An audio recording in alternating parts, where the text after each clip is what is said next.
ও যুবক ভাই, তোমাদেরকে বলতে চাই, এই নাস্তিক মালাউনের গান যারা শোনো, তোমাদেরকে বলতে চাই, সেই নাস্তিক মালাউন, সেই সুনিগাম, সে আমাদের আযান নিয়ে কটূক্তি করেছে। এই জন্য তোমাদেরকে বলতে চাই, সেই নাস্তিকের গান কখনো শুনবা না। গান শোনা হারাম না জায়েজ? সাইরো মাযহাব মতে গান বাজনা হারাম, ঠিক কিনা? মারিফতের দুয়াই দিয়ে এক ধরনের ভণ্ডগুলি এই গান বাজনা জায়েজ করে। কথা বলেন। এক ধরনের ভণ্ড নামদারি তথাকথিত দাজ্জাল মার্কা ভণ্ড আছে না নাই? মারিফতের দুয়াই দিয়ে জড়াওয়ালা ল্যাংটাওয়ালা ঢোল বাজনা বাজায় আর হয় মারিফত জায়েজ আছে।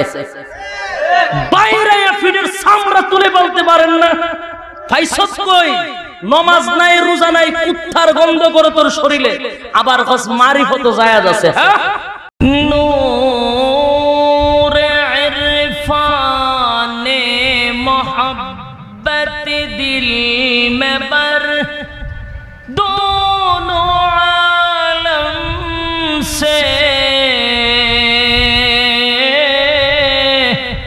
हमें कर बेखबर जलन तूने दी है मेरे दिल में यारब जलन की दवा अब फिला दे खुदाया सरे दुनिया तय किया मैं मिसल दूधे का नहीं तेरी मानंद खूबसूरत चांद भी होता नहीं बलागल उला भी कमालिही कशावत हसूलत जमीअ खिसालिही सल्लो हदर में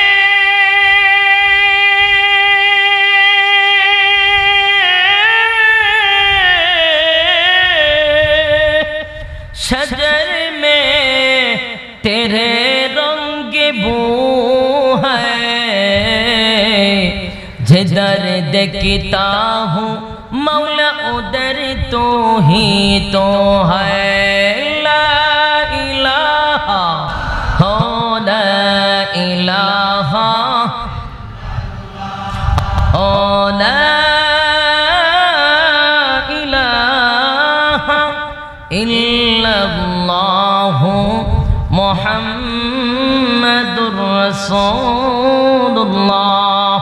सल्लल्लाहु अलैहि वसल्लम। ঐতিহ্যবাহী কুসুমপুর যুব সমাজের উদ্যোগে আয়োজিত তাফসীরুল কোরআন মাহফিলের সম্মানিত সভাপতি হাজী মোহাম্মদ আব্দুস সালাম সাহেব, আজকের মাহফিলের প্রধান অতিথি জননেতা জনাব আখলাক হায়দার সাহেব, আজকের মাহফিলের প্রধান আকর্ষণ হযরত মাওলানা হাফেজ তোফাজ্জল হোসেন বৈরবী সাহেব, উপস্থিত দূর দূরান্ত থেকে আগত সমবয়সী তরুণ যুবক ভাইরা, মুরব্বিয়ানে আযম, পর্দার আড়ালে অত্যন্ত শ্রদ্ধা সম্মানিত মা এবং বোনেরা, সকলকে আমার অন্তরস্থল থেকে জ্ঞাপন করছি মোবারক। সকল শুকরিয়া আল্লাহ সুবহান মুহিয়ান গনিয়ান সর্বশক্তিমান আল্লাহ পাকের জন্য, যিনি অত্যন্ত দয়া মায়া করে এমন একটি পরিস্থিতিতে আমাদেরকে উপস্থিত করেছেন যেই সময়টাতে মানুষ গুনার জন্য দৌড়াইতে থাকে, মানুষ গুনাহের প্রতিযোগিতা করতে থাকে এবং ফিতনা ফাসাদের যুগে আল্লাহ পাক রব্বুল আলামিন এমন একটি মুহূর্তে, এমন একটি সময় আমাদেরকে উপস্থিত করেছেন। আল্লাহ পাক রব্বুল আলামিনের দরবারে লাখ কোটি শুকর, যিনি আমাদেরকে জান্নাতি মজলিসে আসার বসার তৌফিকটুকু দান করেছেন। এজন্য আসুন সকলেই অবনত চিত্তে হৃদয়ের আবেগ অনুভূতি উজাড় করে, রাতের নিস্তব্ধতা ভঙ্গ করে, ঈমানের তেজে তেজিয়ান হয়, একই সুরে সমস্বরে সকলেই বলি আলহামদুলিল্লাহ।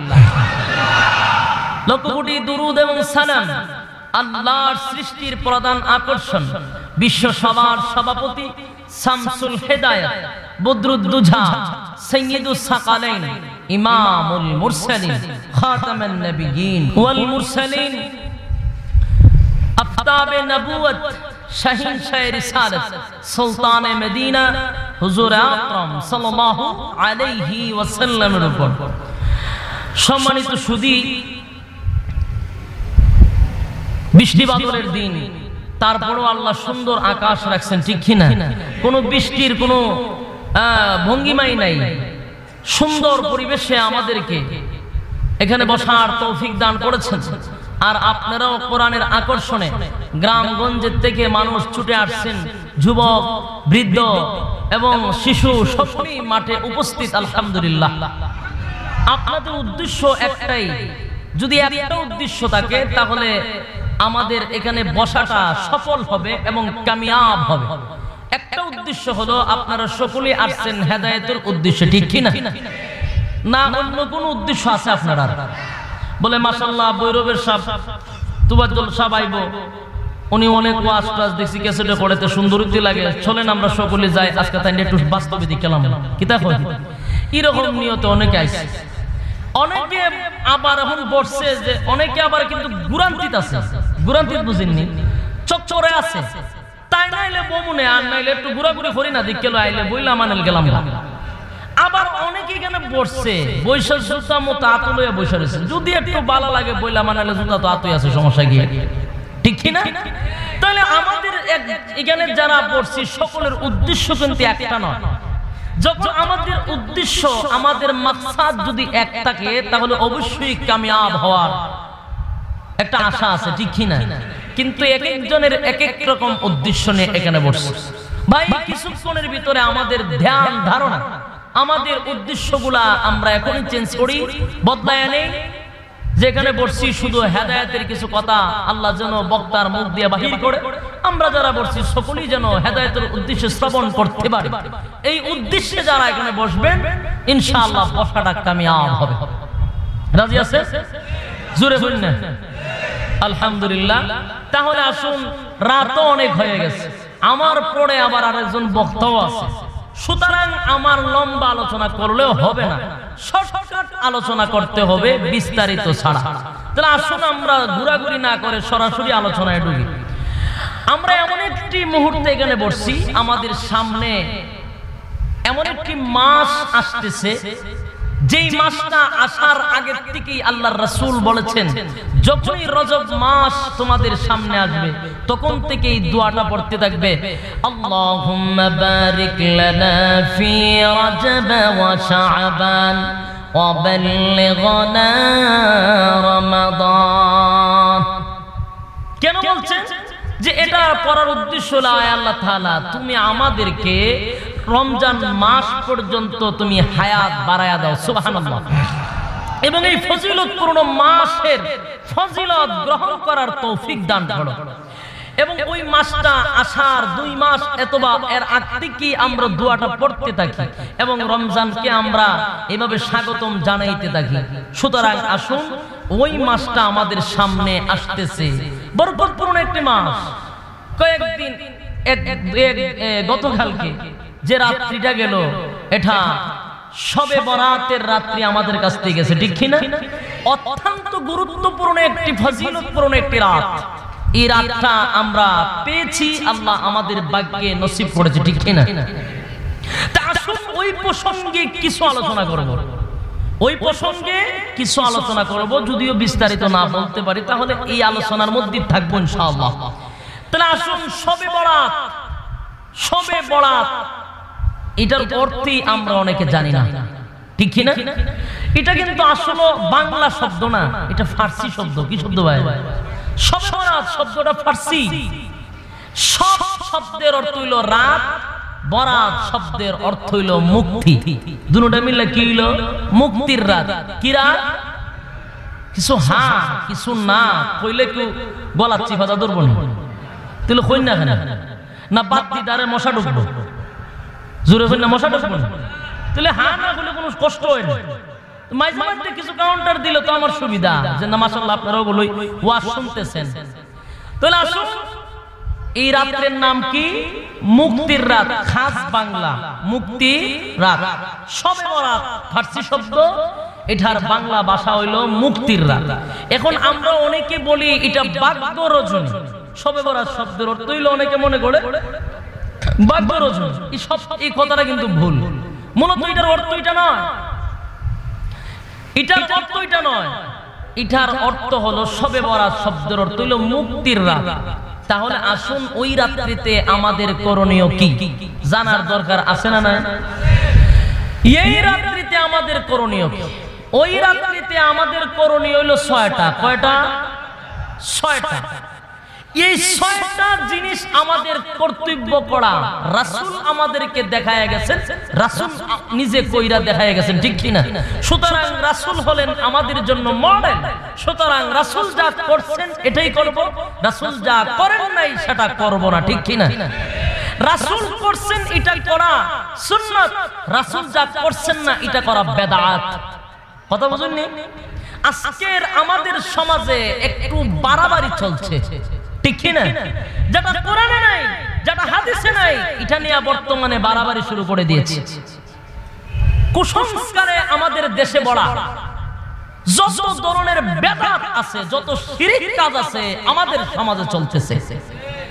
আর কিছু হুজুররা আছে মসজিদের মিম্বরে বসা থাকে ঠিক, কিন্তু তার চোখের সামনে বেদাত কাজ করা হচ্ছে, শিরক কাজ করা হচ্ছে তার মহল্লা। বলে না এই জন্য যদি চাকরি ছুটে যায়? কথা বলেন না কেন? যদি বলি মিম্বরে বসে, তাহলে পরের দিন যদি সভাপতির এই কেসে ধরা থাকে, তাহলে পরের দিন হবে ইমাম সাহেব গাট্টি উঠে গোল করে এবলা বাজ যায়, ঠিক কি না? এই বয়ে ইমাম সাহেব বলে না যে এই কাজগুলা করা বেদাত, এই কাজগুলা ইসলামে নাই, রাসূল করেন নাই, সাহাবায়ে কেরামরা করেন নাই। সে বলে না, বরং তার পকেটে আরো মুঠ করে টাকা দিয়া দেয়। আছে না নাই? আহা, বেদাত কাজ তুমি চালু করে দিলা সমাজের মধ্যে। একটা ইমামের জন্য দায়িত্ব হলো তার গোটা মহল্লা, ঠিক কিনা বলেন? মহল্লাবাসী তোমার, এই গোটা মহল্লার প্রেসিডেন্ট হইলা তুমি ইমাম। আজকে দেখেন এই শবে বরাতকে কেন্দ্র করে সমাজের মধ্যে আজকে কিছু কুসংস্কার চালু হয়ে গেছে। ওই রাত্রিতে আপনারা লক্ষ্য করে দেখবেন জায়গায় জায়গায় মোমবাতি ধরানো হয়, আছে না নাই? কথাগুলা কি বেজার হইনি? বেজার হইলে আমার কিছু করার নাই। উচিত কথা খোয়া আমাদের জন্য ফরজ। এতে একদল খুশি হবে, একদল বেজার হবে। এদিকে দেখতে যদি বক্তায় আলোচনা করে, তাহলে ওয়াজ করার মতো কোনো ভাষা থাকতো না, ঠিক কি না? তাহলে আসুন, এই রাত্রিতে এই শবে বরাতকে কেন্দ্র করে বেদাত কাজ করা হচ্ছে, কুসংস্কার, যত ধরনের নাজায়েজ কাজকর্ম আমাদের গ্রাম অঞ্চলে চলছে, ঠিক কি না? গ্রামগঞ্জে গুলো চলছেই। মোমবাতি জায়গায় জায়গায় ধরানো হয়, এক। 2 নাম্বার হলো ফটকা বাজানো হয়। ফটকা বুঝুননি? আজকে দেখবেন টাস টুস করে উড়ে, যেমন বোঝা যায় তার শাদী লাগছে। শাদী বাড়ির যেরকম টাস টুস করে, শবে বরাতের রাত্রে তো এ টাস টুস করা আছে না নাই? এই রাত্রিটা কি টাস টুসের রায়? আহা, অথচ একদল বলবো যে আমরা 5 ওয়াক্তের মুসল্লি, আমরা এটা করি না। ফুলাফানে করে, ফুলাফান বুঝুন? আমরা কি তাবো সুটকিয়া, কুমিল্লার ভাষা হইলো সুটকিয়া, আর আমরা সিলেটের ভাষা হইলো হুরুতা। কথা বুঝেননি? হুরুতা। আর অন্যান্য গ্রামগঞ্জে ফুলাফাইনও কয়। তো যাই হোক, যে যারা বুঝুন। এখন আসুন, এখন আপনার কুমিল্লার মানুষ কইব কি তা হুজুর সুটকিয়ারা করে? সুটকারা কি তোমার গরেন না, না অন্য হান থেকে আসতো তো তেল খারইছে, ঠিক কি না? তাহলে হ্যাঁ, যখন ফটকা বাজায় বাপের খুব আনন্দ লাগে। তো মাশাআল্লাহ, তুই ভালোই বাজাইতারস, আওয়াজ করে না দিবে, একটু জোরে করা, ঠিক কি না? আমার মহল্লার যখন আপনাদের দেবিদ্বারে ছিলাম, এখন আর বর্তমানে নাই, অনেকদিন থাকলাম আপনাদের কুমিল্লায়। বিগত 3 মাস হয়েছে কুমিল্লা সাইরা চলে গেছে। তা আসুন, আমার মহল্লার যখন এগুলা বাজাইতে হইলো, তখন আমি এটার একটা আইন জারি করছিলাম, যদি ফটকা বাজানি ওর যার হুরুতা হইব, যার সুটকি হইব, এর প্রকাশ্যে জুমার দিন শরম দেওয়া হবে। কথা বুঝছেন? তুমি তাসবিহ পড়বা মসজিদে, সুবহানাল্লাহ সুবহানাল্লাহ, তোমার ফুলা বেদাত কাজ করব, আবার কই হুরুতা করে। এটা দাই বার খেয়ে হইব, পিতা মাতা হবে না? তুমি বাধা দিলা না কেন? তার মানে তুমি সমর্থন করো, ঠিক কিনা বলেন? ভাইরা আমার, তাহলে আসুন এই রাত্রিতে যেগুলা ইসলামে নাই এগুলা করা যাবে না। এই রাত্রিতে আমাদের এক নাম্বার কাজ হলো এই রাত্রিতে নফল ইবাদত বন্দেগী করা। এই রাত্রিতে কি করা? নফল ইবাদত বন্দেগী বলতে কি তা বুঝুন? খালি টুকুর টাকুর নামাজ পড়ানোই নফল ইবাদত বন্দেগী? আরে বাপ রে বাপ, এমনি নামাজ পড়ে না হতো। এদিন রাতে দেখবেন নামাজ পড়তে পড়তে ইজাজ খালা হইছে মসজিদ, আর এদিনের জিকিরের সুরে কিয়ামত, আর বছর নামাজের নাম নাই, এদিন রাতে সব গুনাহ মাফ করে বাজিব গা। আছে না নাই? নফল ইবাদত বন্দেগী, নফলের মধ্যে সবচেয়ে বড় নফল কোনটা কোনছেন? কোরআন তেলাওয়াত। কি তেলাওয়াত? কোরআন তেলাওয়াত হলেন নফলের মধ্যে সবচেয়ে সেরা। তার কারণ হলো একটা অক্ষরে আপনি পাইতেছেন 10টা নেকি। কয়টা নেকি? এটা হলো নফল ইবাদত। কোরআন তেলাওয়াত কি নফল। তাহলে এই কোরআন তেলাওয়াতে একটা অক্ষরে 10টা পাইলেন। এখন আপনি খালি আলিফ পড়লই, মিম পড়লই, আলিফ লাম মিম কইলে 10টা নেকি নয়। সুতরাং আলিফে দিব আপনাকে 10টা, মিমে দিব 10টা, লামে দিব 10টা, কত হইল 30টা। ঠিক কি না? আমরা পড়ি না আলিফ লাম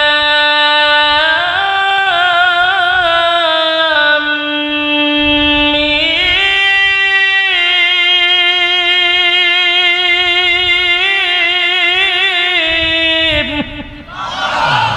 কটা নেকি হইল? 30টা নেকি হইল। আর বাপরে, এক পৃষ্ঠা বললেন নেকি তুই তার পারবেন না, জোরে বললেন। তাহলে আসুন এই রাত্রিতে কোরআন তেলাওয়াত করা, নফল ইবাদত বন্দেগী, নামাজ, নফল নামাজ বন্দেগী করা। এই রাত্রিতে আমাদের নফল ইবাদত বন্দেগী করা কয় নাম্বার? 1 নাম্বার। 2 নাম্বার হলো পরের দিন রোজা রাখা। পরের দিন রোজা রাখা। আল্লাহর রাসূল এই মাস আসলেই যে একটা রোজা রাখতেন এটাও না। এখন তো আমরা দলিল বানাইছি সব রাতের রাত্রিতে একটা রোজা রাখুন, বোঝা যায় এটা কারা কোরআনের আয়াত দিয়ে আল্লাহ কইরা তুলছে না। কিতাব পড়ে হাদিস পড়ে দেখলাম রাসূল আকরাম সাল্লাল্লাহু আলাইহি সাল্লাম এই মাস ঢুকলে পড়েই উনি রোজা রাখতেই থাকতেন, অথচ সব রাতের রাত্রি তো একটা রোজা রাখতেন। সুবহানাল্লাহ। এই জন্য তো সারা রাত ইবাদত বন্দেগী করা, জাগ্রত থাকা, পরের দিন একটা রোজা রাখা। সুবহানাল্লাহ। নফল ইবাদত বন্দেগীর মধ্যে সবচেয়ে বড় কোনটা পাইলা? কোরআন তেলাওয়াত। তারপরে নামাজ, জিকির আজকার। নামাজ কি টুকুর টাকুর, জোরে করি না। কম্পিউটারে যেভাবে দেখুন না মাঝে মাঝে পড়ে, এইভাবে যেমন নামাজ পড়ে, যেমন প্রতিযোগিতা। একবার আমরা মসজিদে গেছে, 2 বন্ধু গেছে নামাজ পড়তো, তে এ নামাজ পড়ে বাইরে খার রয়েছে, আর হের বন্ধু এখন আইছে, তো এর মেজাজ খুব গরম। আর কেন যাইতো? বেটা অজ্ঞান সময় লাগে তোর নামাজ পড়তে, হ্যাঁ আজকে আয়ালো তোর নামাজ পড়াতেই হামরে আমি রে। তখন আইসে তুই কদিন ধরে নামাজ পড়স? দিন বেড়া নামাজ পড়া শিখছস, আজকে 43 বছর ধরে নামাজ পড়ি, দেখছো কি হত সময় লাগছে আমার? খালি গেছি আর আইছি। আর এত বছর ধরে নামাজ পড়স, অন্য নামাজ হইতেই খরচ কি জাত নামাজ পড়স বে? আছে না নাই? হে মনে করছে তাড়াতাড়ি নামাজ পড়তে আমি স্পার্ট হয়ে গেছি। মোটরসাইকেল শিখলে দেখেন না যারা স্পিডে চালায় তারা বোঝা যায় তাই নিশ্চার চালাওয়া, ঠিক কিনা? তো ভাই আমার, আমাদের রাসূলের নামাজ কিরকম ছিল জুড়ে কোন না? হাদিসে আসছে, আম্মা জান আয়েশা বলেন, পৃথিবীর মানুষেরা আমি যখন মাঝে মধ্যে রাসূল আকরাম সাল্লাল্লাহু আলাইহি ওয়াসাল্লামের সঙ্গে ঘুমাইতাম, বিছনার মধ্যে যখন একই সাথে থাকতাম, মাঝে মধ্যে ঘুম থেকে জাগ্রত হইয়া দেখি আল্লাহর নবী আমার পাশে নাই, আল্লাহর নবী আমার পাশে নাই। আমি ঘুম থেকে হঠাৎ করে লাফ পেরে উঠলাম, নবী নাই, কোথায় গেল রে? তাকায়া দেখি আমার পায়ের মধ্যে পানি লাগে। বুঝলাম মনে হয় কলার থেকে, কলসির থেকে মনে হয় পানি পড়ে বিছনা ভিজে গেছে। কিন্তু উঠে দাঁড়াইলাম, তাকায়া দেখি কলসের পানি কলসে রয়ে গেল। বিছনাটা কি পানির দ্বারায় ভিজলো রে? বিছনাটা যে ভিজলো এটা আবার কোন পানি, যেই পানির দ্বারায় বিছনাটা ভিজে গেছে? হঠাৎ করে তাকায় দেখি আল্লাহর নবী সরকার দু আলম সাইয়্যিদুল মুরসালিন খাতামান নবিয়্যিন রাহমাতুল লিল আলামিন সিজদার মধ্যে পড়ে আছে। উনি যে সিজদার মধ্যে পড়ে ইয়া হাইয়ু ইয়া কাইয়ুম পড়ে আর কান্দে, তার কান্না দাড়ি ভিজে ভিজে আমার বিছানা পর্যন্ত ভিজে গেছে। আল্লাহর নবী রাহমাতুল লিল আলামিন যখন সাজদার মধ্যে যাইতেন, খবর নাই খবর নাই, ও মুমিন মুসলমান তুমি আজকে নামাজি হইলা, দেখবেন 70 বছর হয়ে গেছে, চামড়া ঢিল হয়ে গেছে, দাড়িগুলা সাদা হয়ে গেছে, মুরব্বি বেচারা নামাজি, 5 ওয়াক্ত নামাজি, আবার সৌদি গিয়া মক্কা গিয়া নাম পালাইছে হাজি। ওই হাজি সাহেব গ্রামে গঞ্জে আইসা হাজি না ডাকলে তার মনে সুখ আয় না, আনন্দ আসে না, কিন্তু ওই হাজি সাহেবের নামাজ দেখলে মনে হয় কম্পিউটার ওপেন করে রাখছে আর কম্পিউটারের দ্বারাতে নামাজ পড়তেছে। ঠিক কিনা বলে?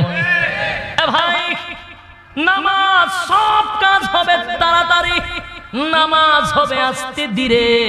আজকে নামাজও গেলে দেখুন যায় কত সাইজের নামাজ আর কত ঢঙ্গের নামাজ। ঠিক কিনা? আমি মাঝে মধ্যে আমার মসজিদও কিছু খারবার দেখতাম, আমার 80টা যেত, মাঝে মধ্যে আমি নিজে নিজে মুসকি আসতাম, মুসলি ওজন নামাজও জ্ঞান মুসকি আসিতেন কেন মসজিদে বইয়ে বইয়া। আমি কইতা ব্যাখ্যা জানতে গেলে বিশাল তাফসীর করণ লাগবো, ইতা হওয়ার সময় নাই। মাঝে মধ্যে আইন কমুনে কিতাব লাগে আসন কেমনে কইতাম, কইলে তো আবার চিন্তা যাবো গা, বলে আইন বইয়া বইয়া বুঝে আমরা দুষ্ট খাই, এমনিতে ইমাম সাহেবের দোষের সীমা নাই।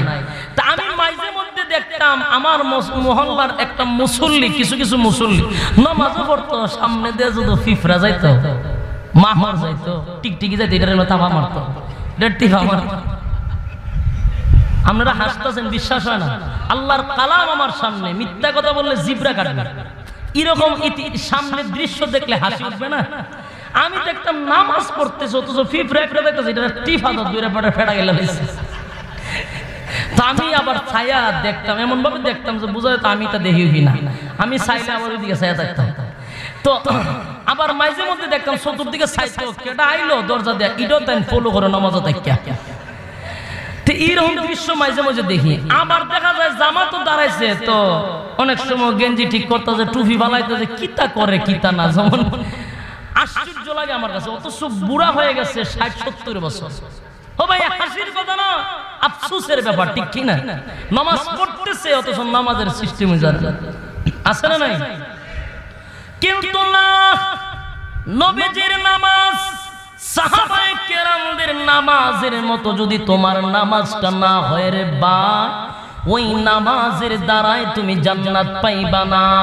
যেই নামাজ জান্নাতের চাবি হয়ে যায়, কিন্তু নামাজটা যদি রাসূলের নামাজ না হয়, সাহাবায়ে কেরামদের নামাজ যদি না হয়, মতে যদি নামাজ পড়ো, কপালের মধ্যে যদি দাগ লাগায়া দাও, কালো করে পেল, নামাজি দাবি করো রে, খোদার কসম ওই নামাজে জান্নাতে যেতে পারবা না। এই নামাজ দিয়ে জান্নাতে যেতে পারবা না, এই নামাজে জাহান্নামে নিয়ে যাবে। আল্লাহ নবী রাহমাতুল লিল আলামিন বলেন, যখন মানুষ নামাজে দাঁড়ায়, তার দুই পাশে দুইটা ফেরেশতা দাঁড়ায়া থাকে রে ভাই। তুমি কেমনে রুকু দাও, কেমনে সিজদা দাও, কেমনে নামাজ পড়ো, ওই ফেরেশতাগুলা কিন্তু আপনাকে ফলো করে। নামাজ শেষে যদি নামাজটা সাহাবায়ে কেরামদের মতো না হয়, নামাজটা যদি আল্লাহর নবীর মতো না হয়, ওই নামাজগুলো এইভাবে কাপড়ের মতো পট্টি গড়ে আপনার মুখের মধ্যে নিক্ষেপ করে দেয়। নাউজুবিল্লাহ কইতেন না? এই নামাজ রাগান্বিত হইয়া ফেরেশতারা আপনার মুখের মধ্যে ফালায়া দেয়, নামাজের বদলে আপনাকে লানত দিতে থাকে, নামাজ আপনাকে অভিশাপ দিতে থাকে। আর নামাজটা যদি রাসূলের তরিকা মতো হয়, আল্লাহর নবীর সাহাবীদের মতো হয়ে যায়, ওই নামাজটাকে আসমানে উঠায় নেওয়া হয়। ওই নামাজ নেওয়ার পরে কি মুখজনে নামাজ পড়েছে, নামাজ আপনার জন্য দোয়া করতে থাকে, ওই নামাজ দ্বারাও জান্নাতে যেতে পারে। ঠিক কিনা? ও ভাই, আজকের সমাজে সবচেয়ে বড় গাফেলতা হইল নামাজের মধ্যে। এই ওয়াজ বক্তারাও করে না, সোনা বন্ধুর গিচ্ছা গাইতে পারলে বক্তা বিরাট বক্তা, ঠিক কিনা? গিচ্ছা কাহিনী যদি লম্বা লম্বা হন যায় তৈরি বক্তা হন যায়, ঠিক কিনা? আর যখন হক কথাগুলি বর্তমান প্রেক্ষাপটগুলি যদি তুলে ধরেন, নামাজের কথা যদি বলেন, সমাজের মধ্যে সুদের ব্যাপারে যদি বয়ান করেন, ঘুষের ব্যাপারে বয়ান করেন, এই বক্তা বেশি সুবিধার না, ঠিক কিনা? কারণ এই মামলায় সকলেই জড়িত। জুড়ে কন্যা মিয়া, আপনার খারাপ লাগেনি কথা? তিতা লাগে, তিতা তিতা তো লাগবেই। মিঠা ওয়াজ আমি করতেও পারি না, মিঠা ওয়াজ আমার দ্বারাই হয় না, সুতরাং তিতা ওয়াজ যদি ভালো লাগে তো বই না, না গেলে একটু ঘুরা ঘুরা আইন লাগে না, বক্তা তো এটি আছে, ঠিক কিনা? সমস্যা আছে। তিতা যখন লাগে তো জুড়ে হা না হইলে তুই বুঝো মিঠা মিঠা লাগতেছে না তিতা লাগতেছে। আপনারা কিলা হান লাগে, কিরকম লাগে, এটা আমি হানার মাধ্যমে বুঝতে পারতেছি, সুতরাং বুঝার বাকি নাই। কথা বুঝছেন নি? নামাজ আমাদের আল্লাহর নবী রাহমাতুল লিল আলামিন কিন্তু নামাজটা দুনিয়ার জমিনের থেকে পায় নাই। এই নামাজটা এমন একটি নামাজ যেই নামাজ নবীজি স্বয়ং আল্লাহ পাক রব্বুল আলামিন ওনাকে নিজ হাতে কুদরতি ভাবে দান করেছে। সুবহানাল্লাহ। একটু আস্তে বলে বলেন তো। সবকিছু আল্লাহ ওহীর মাধ্যমে পাঠাইলেন। নামাজটা মেরাজের রজনীতে বন্ধুর বাড়িতে যখন বন্ধু গেলেন, আল্লাহর সঙ্গে যখন ওনার কথাবার্তা হইল, তখন আল্লাহ পাক রব্বুল আলামিন বন্ধুকে নামাজটা হাদিয়া দিলেন। এই নামাজ যদি কোনো বান্দা বান্দি আল্লাহর পয়গম্বরের মতো যদি সালাত আদায় করতে পারে, তাহলে ওই নামাজ দিয়া আল্লাহর রাসূল বলেন, আমি যেমনি ভাবে মেরাজে গিয়া জান্নাত জাহান্নাম ভ্রমণ করেছি, আমার কোন বান্দা বান্দি যদি নামাজ পড়ে রে, নামাজের মাধ্যমেই তার মেরাজ হয়ে যায়। ভাইরা আমার, তাহলে নামাজটা কেমন হতে হবে? মঙ্গল নয়, তাড়াতাড়ি নয়, তাড়াহুড়া নয়, আস্তে আস্তে ধীরে ধীরে। রুকুত গেলেন তো সুন্দরভাবে গেলেন, গিয়া নিম্নে একেবারে কমপক্ষে হইলেও 3 বার পড়তে হবে, ঠিক কিনা? 3 বার কি পড়বেন? এখন অনেক মুসল্লি পড়ে ঠিক কিনা? আরে বাপরে বাপ, যখন বুঝা যায় মুখে কই ফুটতেছে, ঠিক কিনা? কিন্তু আসলে এরকম নাকি? পড়বেন 3 বার সুবহান রাব্বিয়াল আযীম, সুবহান রাব্বিয়াল আযীম, সুবহান রাব্বিয়া, ঠিক কি না? সুবহান রাব্বিয়াল আ'লা কবা 3 বার আস্তে আস্তে সুবহানাল্লাহ সুবহানাল্লাহ সুবহানাল্লাহ এইভাবে। কিন্তু আমরা তো শিখেও পড়িনি, জোরে করি না। এরপরে সবচেয়ে বড় জিনিসটা হলো যেটা নামাজের মধ্যে ওয়াজিব তরক করে। ও ভাই, নামাজের মধ্যে যদি ওয়াজিব ছাড়ে দেয় নামাজ হইব নাকি? কিন্তু বেশি সংখ্যক মুসল্লিরা দেখবেন ওয়াজিব তরক করে নামাজের মধ্যে কোন জায়গা জানেন না? ওই রুকুত থেকে সুজা হইয়া খারলে যখন বোঝা যায় তার উপর ঠেড়া পড়ে যায়, ঠিক কি না? খারলে কি ঠেড়া পড়ে না? তুলি কেন খারলে তোমার বাগে ধরে না, ঠিক না? খারলে কি হয়? মিনিমাম 3 তাসবিহ পরিমাণ দাঁড়াইতে হবে। রব্বানা লাকাল হামদ, এতটুকুই পড়ে হামদান কাসীরান তাইয়িবান মুবারাকান ফরার দরকার নালে দূর হইল 3 তাসবিহ পরিমাণ দাঁড়াইতে হবে। কিন্তু মাঝে মাঝে ফলো করবেন, উঠতে দিয়ে টুক করে মরে যায়, তখন বোঝা যায় খার হইলে কারেন্টটা শর্ট করব, ঠিক কি না? আমি মাঝে মধ্যে আমি দেখি বইয়া বইয়া, বুঝছেন নি? এগুলো আমি মাঝে মাঝে ফলো করি। শেষ হাত জাগিয়া সোজা হইবার আগে টুক করে আবার যায়। যেমন প্রতিযোগিতা, যত বেশি শেষ তাড়াতাড়ি করতে পারবো, বোনাস পাইব, ঠিক কি না? এই সমস্ত নামাজগুলাকে 40 কইরা ফেরেশতারা মুখের মধ্যে নিক্ষেপ করে যে নামাজে আমাদেরকে লানত দিতে থাকে। এজন্য ভাইরা মনে মনে শুন, আল্লাহর নবী রাহমাতুল লিল আলামিন যখন নামাজ পড়তেন, আম্মা জান আয়েশা বলেন, পৃথিবীর মানুষেরা রে, আল্লাহর নবী যখন নামাজ পড়ে তাকায়া দেখলাম নবীজি যখন দাঁড়াইতেন এমন দাঁড়াইতেন পাগুলি ফুলে যাইতেন, পাগুলি ফুলে যাইত। নবীজি যখন রুকুত যাইতেন উঠতেন না, অনেক দেরি করতেন। এবার নবীজি যখন সিজদায় গেলেন, আম্মা জান আয়েশা বলে, মাঝে মধ্যে আমার সন্দেহ হইতো নবীজি মনে হয় দুনিয়া থেকে বিদায় হয়ে গেছে।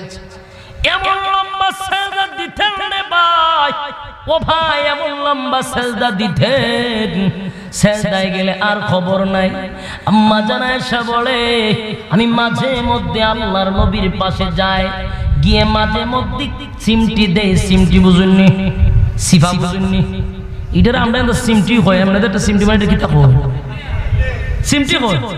আচ্ছা যাক, একটা ওই লিস আল্লাহর নবী রাহমাতুল লিল আলামিন যখন নামাজের মধ্যে যাইতেন, সেজদার কত অবস্থায় থাকতেন, আম্মা জান ভাবতেন রাসূল মনে হয় দুনিয়া থেকে বিদায় হয়ে গেছে। কেন মনে করতেন? লম্বা নামাজ, এত লম্বা সেজদা আল্লাহর নবী দিতেন। আম্মা জান ভাবতেন মনে হয় আল্লাহর নবী দুনিয়া থেকে বিদায় হয়ে গেছে। কনফার্ম হওয়ার জন্য আমি মাঝে মধ্যে নবীজির পায়ের মধ্যে এইভাবে চিমটি দিতাম। পাটা হালকা নড়লে আমি বুঝতে পারতাম আল্লাহর নবী এখনো জীবিত আছে। সুবহানাল্লাহ।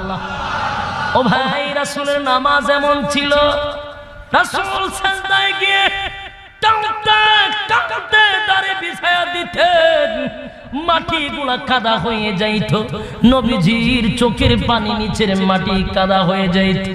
আজকে আমরা নামাজ পড়ি, রাসূল নামাজ পড়েছে, সাহাবায়ে কেরামরা নামাজ পড়েছে। ইতিহাস সকলেই জানেন, সাহাবায়ে কেরামরা যখন নামাজের মধ্যে দাঁড়াইতো, তীর মারলেও নামাজ পড়তে শুরু করতেন, তীর মারলেও নামাজ ভঙ্গ করতেন না। আর আমরা শুধু মশা একটা কামড় মারে এমন জুড়ে তাপা মারে, বোঝা যেমন বৈশের মধ্যে তাপা দিছে, যখন বোঝা যায় বাঘে কামড় মারছে, বাঘে তাপা দিছে। সাধারণ একটা মশা এটার এমন চটকনা মারে, এটার ফেডা মাটা গাইলা যায়। অথচ সাহাবায়ে কেরাম যখন নামাজ পড়তেন, তীর ঢুকলো তার আর খবর নাই, নামাজ ছাড়তেন না। তার কারণ কি? মজা পাইতেন নামাজের মধ্যে। সুবহানাল্লাহ। আর আমরা নামাজও মশা কামড় দিল কোন যায়, কটা মশা কামড় দিছে এই পর্যন্ত, ঠিক কি না বলে? গনে মশা কটা কামড় দিছে। লা ইলাহা আল্লাহর নবী রাহমাতুল লিল আলামিন যখন নামাজ পড়তেন রে ভাই, সেজদার মধ্যে যাইতেন, কবর নাই কবর নাই কবর নাই এমন অবস্থা। একদিন আল্লাহর নবী রাহমাতুল লিল আলামিন সেজদার মধ্যে আছেন, সেজদার থেকে মাথা তুলেন না। সাহাবায়ে কেরামরা অপেক্ষা করতেছেন মসজিদে নববীর মধ্যে, নবীজি নাই, ইমামতি করবে, আমরা সকলেই নবীজির পিছনে নামাজ পড়ব। কিন্তু নবী নাই, নবী আসেন না, কার পিছনে নামাজ পড়ব রে? কে নামাজ পড়াইবে?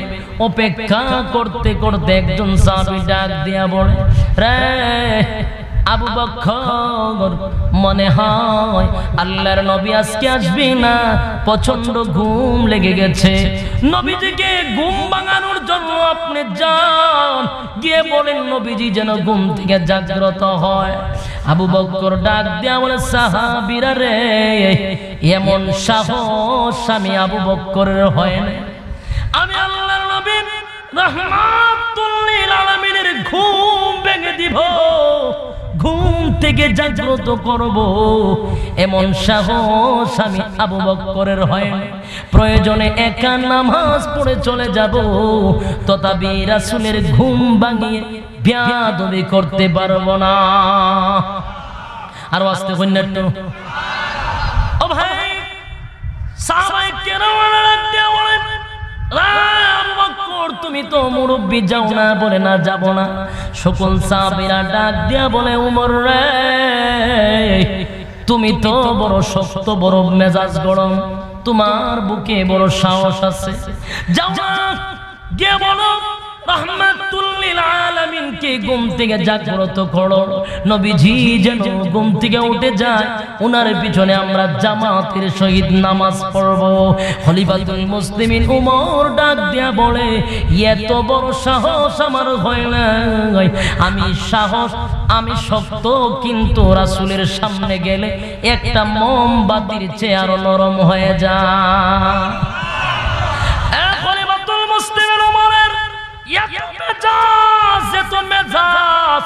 খলিফাতুল মুসলিমিন ওমর বড় শক্ত, কিন্তু রাসূলের সামনে মোমবাতির চেয়ে আরো নরম হয়ে যায়। না রে সাহাবীরা, পারবো না, আমি যাইতে পারবো না, আমি নামাজ একা একা পড়ে যাব। তথাপি রাসূলের ঘুম ভাঙাইতে পারবো না। কোন সাহাবী রাজি হয় না, কে যাবে কেউ রাজি হয় না।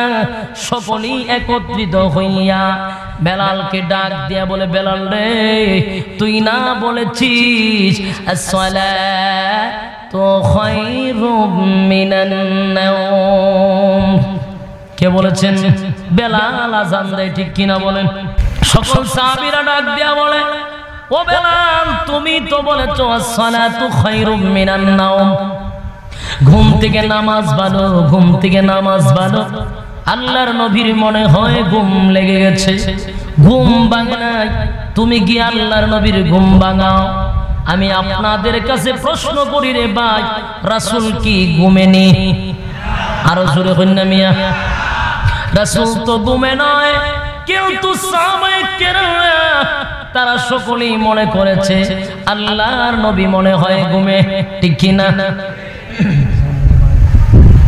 তাহলে এবার আসুন ভাইরা আমার, সকল সাহাবীদের কারতি মিনতির কারণে এবার বেলাল হাবশী রাদিয়াল্লাহু তাআলা আনহু বাধ্য হইয়া গেলেন। কিভাবে ডাক দিবে কি জানে, বেয়াদবি হয়ে যায়। আবার যদি বেয়াদবি হয়ে যায় তাহলে আবার কিভাবে রাসূলের সামনে ডাক দেয়, কি বলে ডাক দিব? এবার বেলাল হাবশী রাদিয়াল্লাহু তাআলা আনহু নবীজির হুজরা শরীফের সামনে দিয়া একবার যায় আর একবার আয় আর বলে, আসসালাতু খায়রুম মিনান নাওম, আসসালাতু খায়রুম মিনান নাওম। ঘুম থেকে নামাজ ভালো, ঘুম থেকে নামাজ ভালো। আল্লাহর নবী ঘুমেনি, জোরে কইন না। বেলাল বলে ঘুম থেকে নামাজ ভালো, আল্লাহর নবী তো ঘুমে না। হঠাৎ করে সব এই আওয়াজটা নবীজির কানের মধ্যে যখন পৌঁছে গেল, নবীজি মাথা মোবারক তুলে হুজরা শরীফের সামনে এসে দাঁড়িয়ে গেল। বেলাল তাকায়া দেখে, বেলাল তাকায়া দেখে আল্লাহর হাবিবের চেহারা রক্তে রঙ্গিত হয়ে গেছে, লাল হয়ে গেছে, যেমন চামড়ার থেকে রক্ত বাহির হয়েছে। এত লাল চেহারা। বেলাল বুঝতে পেরেছে আল্লাহর নবী ঘুমেছিলেন না, ঘুমেছিলেন না। আমি অন্যায় করে ফেলেছি, অপরাধ করে ফেলেছি, আমি ভুল বুঝেছি।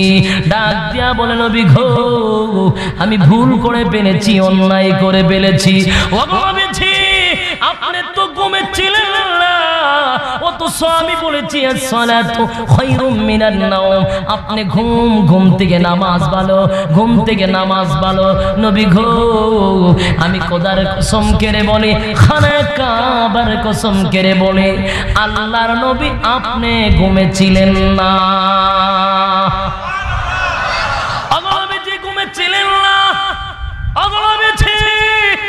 আপনার চেহারা মুবারক লাল হয়ে গেছে, আপনার চেহারা মুবারক লাল হয়ে গেছে, আপনার চেহারা থেকে রক্ত বাহির হয়ে যাইবে। এমন অবস্থায় আমি বুঝে ফেলেছি আপনি সেজদার নিচে সেজদারত অবস্থায় ছিলেন। আল্লাহর নবী গো, আল্লাহ পাক রব্বুল আলামিন সামনে পিছনে আপনার কোনো গুনাহ নাই, আপনার গুনাহ আল্লাহ মাফ করে দিয়েছে, ঠিক কি না? নবীজির কোনো গুনাহ আসেননি, নবীজি নিষ্পাপ বিশ্বাস করেননি। আহলে সুন্নাত ওয়াল জামাতের আকীদা হলো আমাদের নবীর কোনো গুনাহ ছিল না, ঠিক কি না? নবীজি নিষ্পাপ ছিল, ঠিক কি না? নবীজির সামনের গুনাহ মাফ, পিছনের গুনাহ মাফ। এ ভাই, তাহলে আমার নবী এত কষ্ট কেন করলেন? আমার নবী রক্ত কেন জড়াইলেন? আমার নবী দান কেন ভাঙলেন? ও মুমিন মুসলমান, চিন্তা করার প্রয়োজন, বড় গভীরভাবে চিন্তা করার দরকার। যেই নবীর গুনাহ নাই, সামনেও নাই, পিছনেও নাই, যে নবীকে আল্লাহ বানাইলে তামাম পৃথিবী আল্লাহ বানাইতেন না, কিন্তু ওই নবী সারা রাত আল্লাহর কুদরতি পায়ের মধ্যে সেজদা করেছেন। পায়ের আরে কি দরকার ছিল? বেলাল ডাক দিয়া বলে, নবী গো, এত কষ্ট কেন আপনি করেন? আপনার তো কোনো গুনাহ নাই। আল্লাহর নবী ডাক দিয়া বলে, বেলাল রে, আমাকে আল্লাহ সামনে পিছনে গুনাহগুলি মাফ করে দিয়েছে, এই জন্য কি আমি আল্লাহর শুকরিয়া আদায় করব না? নবীজি শুকরিয়া আদায় করে, আল্লাহ ও ভাই, তোমার আর আমার সামনেও গুনাহ আছে, পিছনেও গুনাহ আছে, ঠিক কিনা? খালি চিন্তা করতেছি সামনে কি কোনো প্ল্যান করি, ঠিক কিনা? গুনাহ হইতেছিনি, আবার পিছনে যে কত গুনাহ, এটার তো সীমাই নাই। এরপরেও আল্লাহর কুদরতি পায়ে বছরে একবারও সেজদা দেয় না, আছে না নাই? অনেক মানুষ দেখবেন সাপ্তাহিক নামাজি, আরেকটা আছে মাসকা নামাজি, আরেকটা আছে বছুইরা নামাজি, আছে না নাই? সারা বছর নামাজ নাই, সবে কদর, সবে বরাত, সবে মেরাজ, এই রাতগুলা বাচ্চা বাচ্চা ডায়েরির মধ্যে লিখে রাখে। সারা বছরের গুনাহ ওই রাত্রিতে সব মাফ করাইয়া দিব, ঠিক কিনা বলে? ভাইরা আমার, আর অনেক হুজুররাও ওয়াজ করে, মাশাআল্লাহ, এই রাত্রিতে দোয়া করলে আল্লাহ সব গুনাহ মাফ করে দেয়। বাপরে বাপ, ঠিক কিনা? তে আর সারা বছর ইবাদত বন্দি করে কি লাভ? জুরে হইল না কথা, ঠিক নেই? সে এক রাত্রিতে তো আমার জীবনের সব গুনাহ মাফ করে নিতে পারি, তো মিয়া সারা রাত সারা দিন নামাজ পড়ে আমার লাভ আছে? বছরে একবার নামাজ পড়ি, রাত্রে সব মাফ গুনাহ করেলাম, পরের দিন থেকে আবার জেনা, বেবিচার, সুদ, ঘুষ যত আছে শুরু করলাম, আর ওই রাত্রি আইলো একেবারে সব ডায়েরিতে মুছাই নিলাম। সুলাইল খলামি, জুরে হইল না? বাপে পুত্রে সুলাইল খলা সুলাই দিছে, টুমটুম করে খাইয়ে দিল। এত সহজ নয়, ঠিক কিনা বলে? এক রাতে গুনাহ মাফ করে লইবা। মিম্বর হয়ে কি সুন্দর ওয়াজ করতেছে, আর বলে সুবহানাল্লাহ, ঠিক কিনা বলে? গুনাহ মাফ হয়ে গেছে গা। এত সোজা না। এখন আসুন, এই রাত্রিতে কয়টা কথা কইলাম? দুইটা।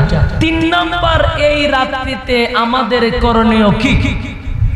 এই রাত্রিতে প্রথম বললাম নফল ইবাদত বন্দি করা, 2 নাম্বার হলো ওই রাত্রিতে রোজা রাখা, 3 নাম্বার হলো ওই রাত্রিতে যত সমস্যা আছে, ক্যান্সার, আলসার, ডায়াবেটিস, নাক বেদনা, খানো বেদনা, পেট বেদনা, আরো কত খানো বেদনা আছে, অভাব অনটন, যত ধরনের সমস্যা আছে, ওই সমস্যাগুলির জন্য আল্লাহর দরবারে প্রার্থনা করা, ঠিক কিনা?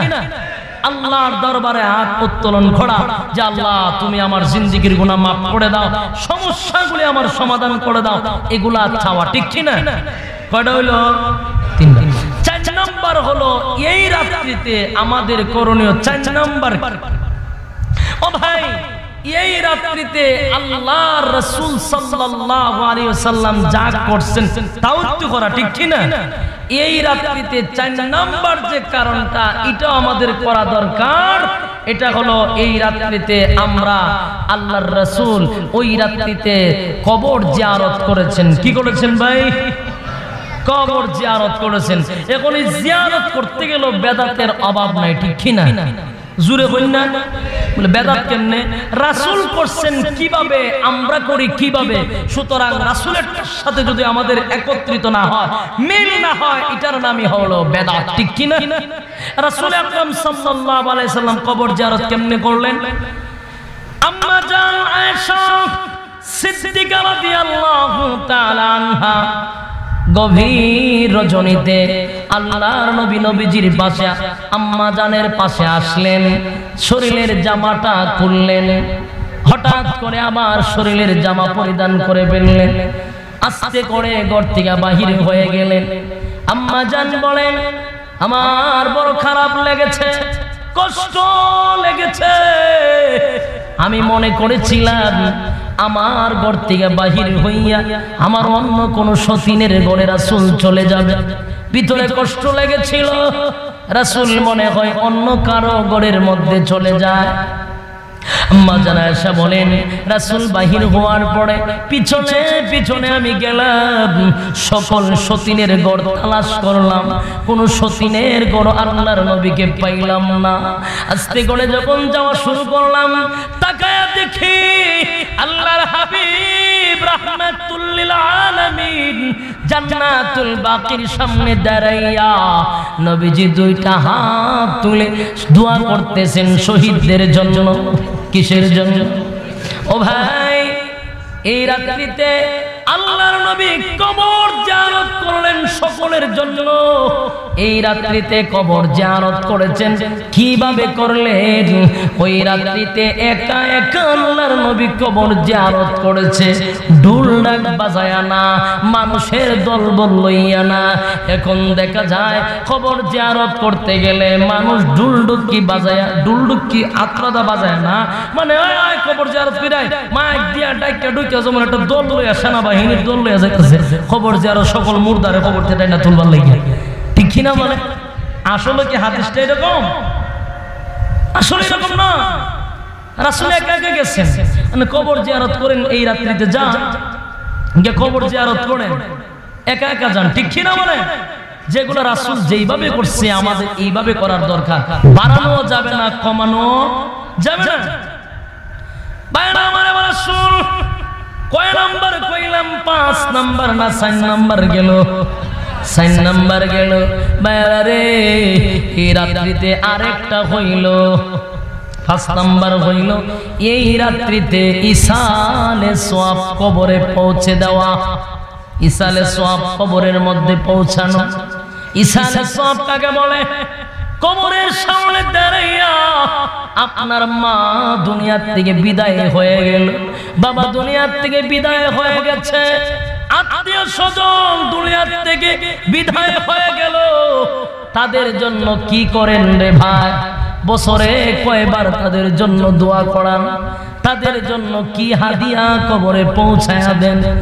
লক্ষ টাকার জমি আপনি ভোগ করতেছেন মা বাবার। মা বাবা কষ্ট করে বিল্ডিং বানায় গেছে, এই বিল্ডিং এর নিচে লাল চামড়ার বউ লইয়া থাকেন, বছরে একবার মা বাবার জন্য দোয়া করেন না, ইসালে সওয়াব কবরে পৌঁছান না। এত কষ্ট করে মা বাবা তোমাকে লালন পালন করলো রে ভাই, অথচ মা বাবার কবরের সামনে দাঁড়াইয়া কোনদিন সূরা ফাতিহা পর্যন্ত পড়লো না। আছে না নাই? কপাল পুরা রে ভাই। যেই মা বাবা তোমাকে এত কষ্ট করে লালন পালন করলো, মুখের মধ্যে তুলে তুলে তোমাকে খাবার খাওয়াইলো, দুধ খাওয়াইলো, কলা খাওয়াইলো, মিষ্টি কিনা দিল, সুন্দর সুন্দর কাপড় পরিধান করাইলো, ঠিক কিনা?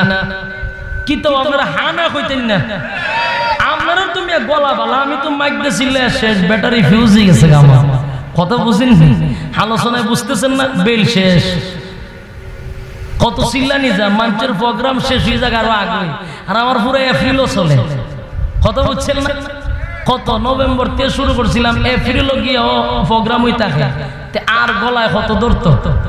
আপনারও তো মাশাআল্লাহ বছর একবার, ঠিক কিনা?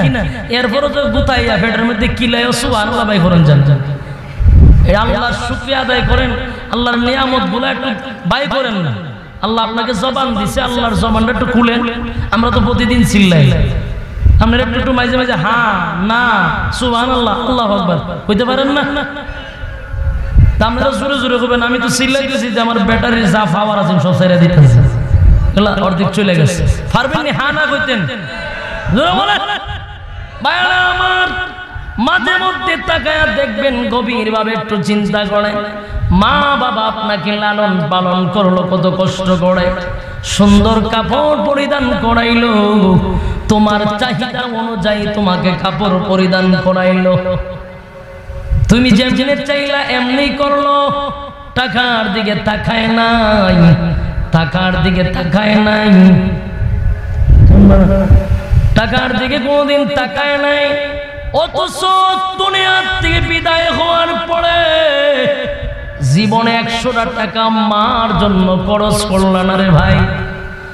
আজকে কবরের সামনে দাঁড়াইয়া যদি সূরা ফাতিহাটা তুমি পড়তা, পরে যদি ইসানের সওয়াব মা বাবার কবরে পৌঁছায়া দিতা, কবরে বসে বসে এই নেকি গুলা পাইতো। জোরে কোন ঠিক কিনা? তাহলে আসল 5 নাম্বার হলো ইসানের সওয়াব কবরে পৌঁছায়া দেওয়া। ও ভাই গভীরভাবে মনোযোগ দিয়ে শুনে, 6টা কাজ রাসূল আমাদেরকে শিক্ষা দিয়ে গেছেন। 6টা কাজের বাহিরে যেগুলা করা হবে এগুলাই হলো বেদাত। বুঝাইতে পারছি? আর 6টা আলোচনায় 6টা কথা বলবো আপনাদেরকে, 5টা কইয়া লাইতেছি ঠিক কিনা? এই 6টা কাজ এই রাত্রিতে আমাদের করণীয়। ও ভাই ইসালে সব পৌঁছে দেওয়া, আত্মীয় স্বজন দুনিয়াতে বিদায় হয়ে গেল, আপনার মা বাবা দাদা দাদি নানা নানি শ্বশুর এবং শাশুড়ি আর বাড়ির পাড়াপড়শি যারা অন্ধকার কবরে চলে গেল, তোমার দায়িত্ব হলো তাদের কবরের সামনে দাঁড়াইয়া সূরা কারাত পড়ে ইসানের সওয়াব কবরের মধ্যে পৌঁছে দেওয়া। দুনিয়ার মধ্যে এগুলা করলে তারা আখিরাতে পায় রে ভাই। এগুলা করা বছরে একবার তো কবরের সামনে যান না, মা বাবার কবরের সামনে যাইতো তার ভয় লাগে ঠিক কিনা? বড় ভয়, কেমনে যাইব? গুরুস্থানের সামনে যায় না।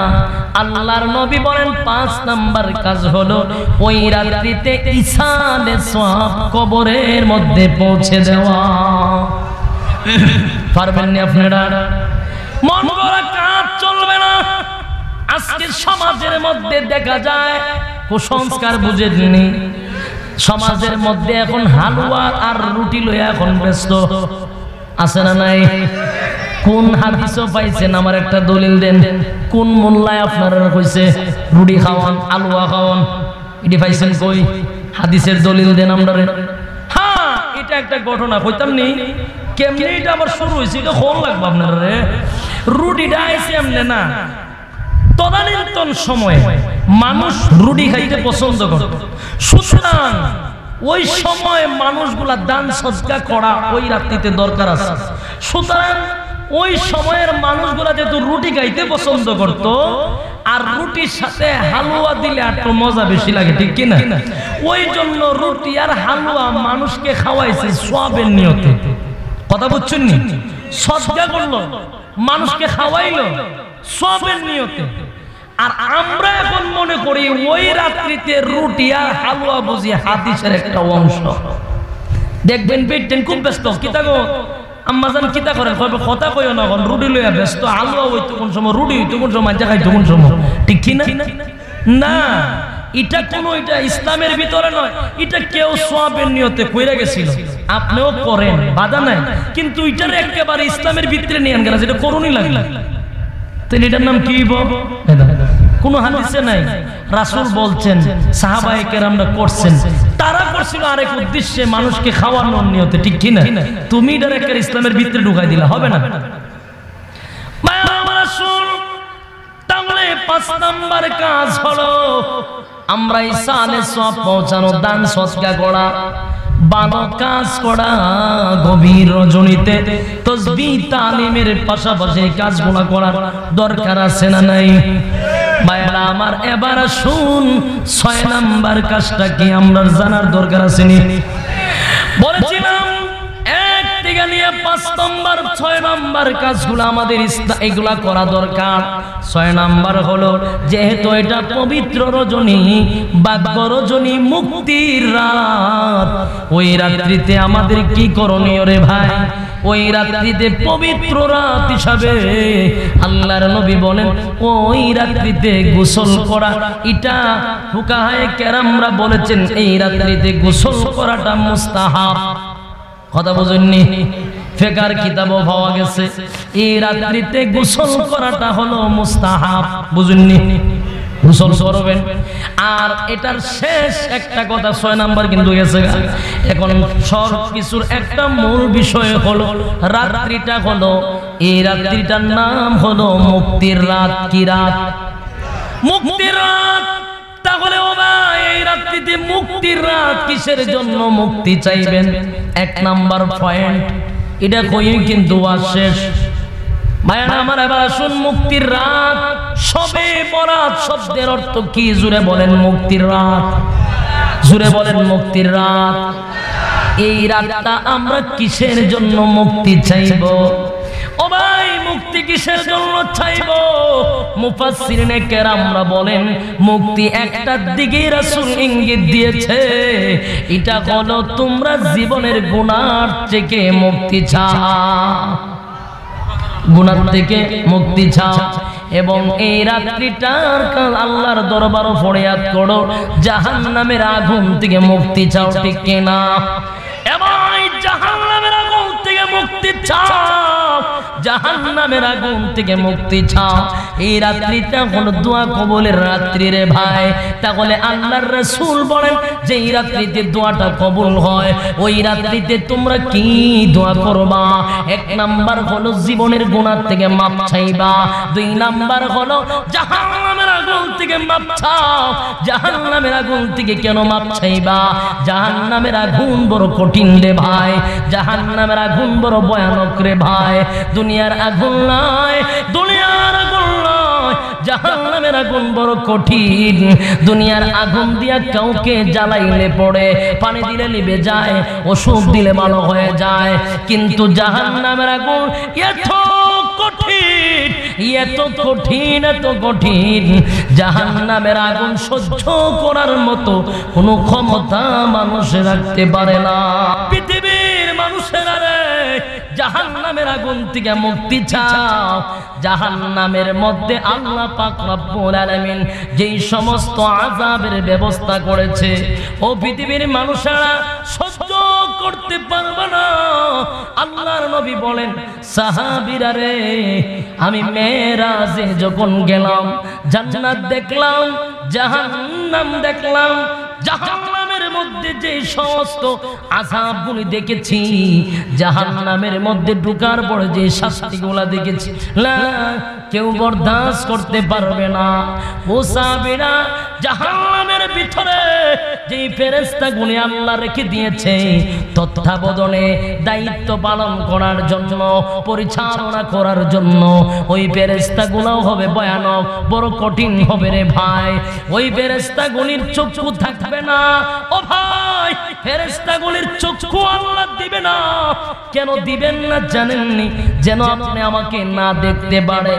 মানুষকে দেখে দেখে যদি কেউ নির্যাতন করে, তার কান্না কাটিতে মানুষের ভিতরে মায়া লাগে, ঠিক নেই? ফেরেশতারও যদি মায়া লাগে যায়, এই জন্য আল্লাহ চক্ষু দিবে না। বাইরে আল্লাহর নবী বলেন, সাহাবীরা রে, শুধু তাই নয়, আমি তাকায়া দেখি তাদের কানেও আওয়াজ নেই।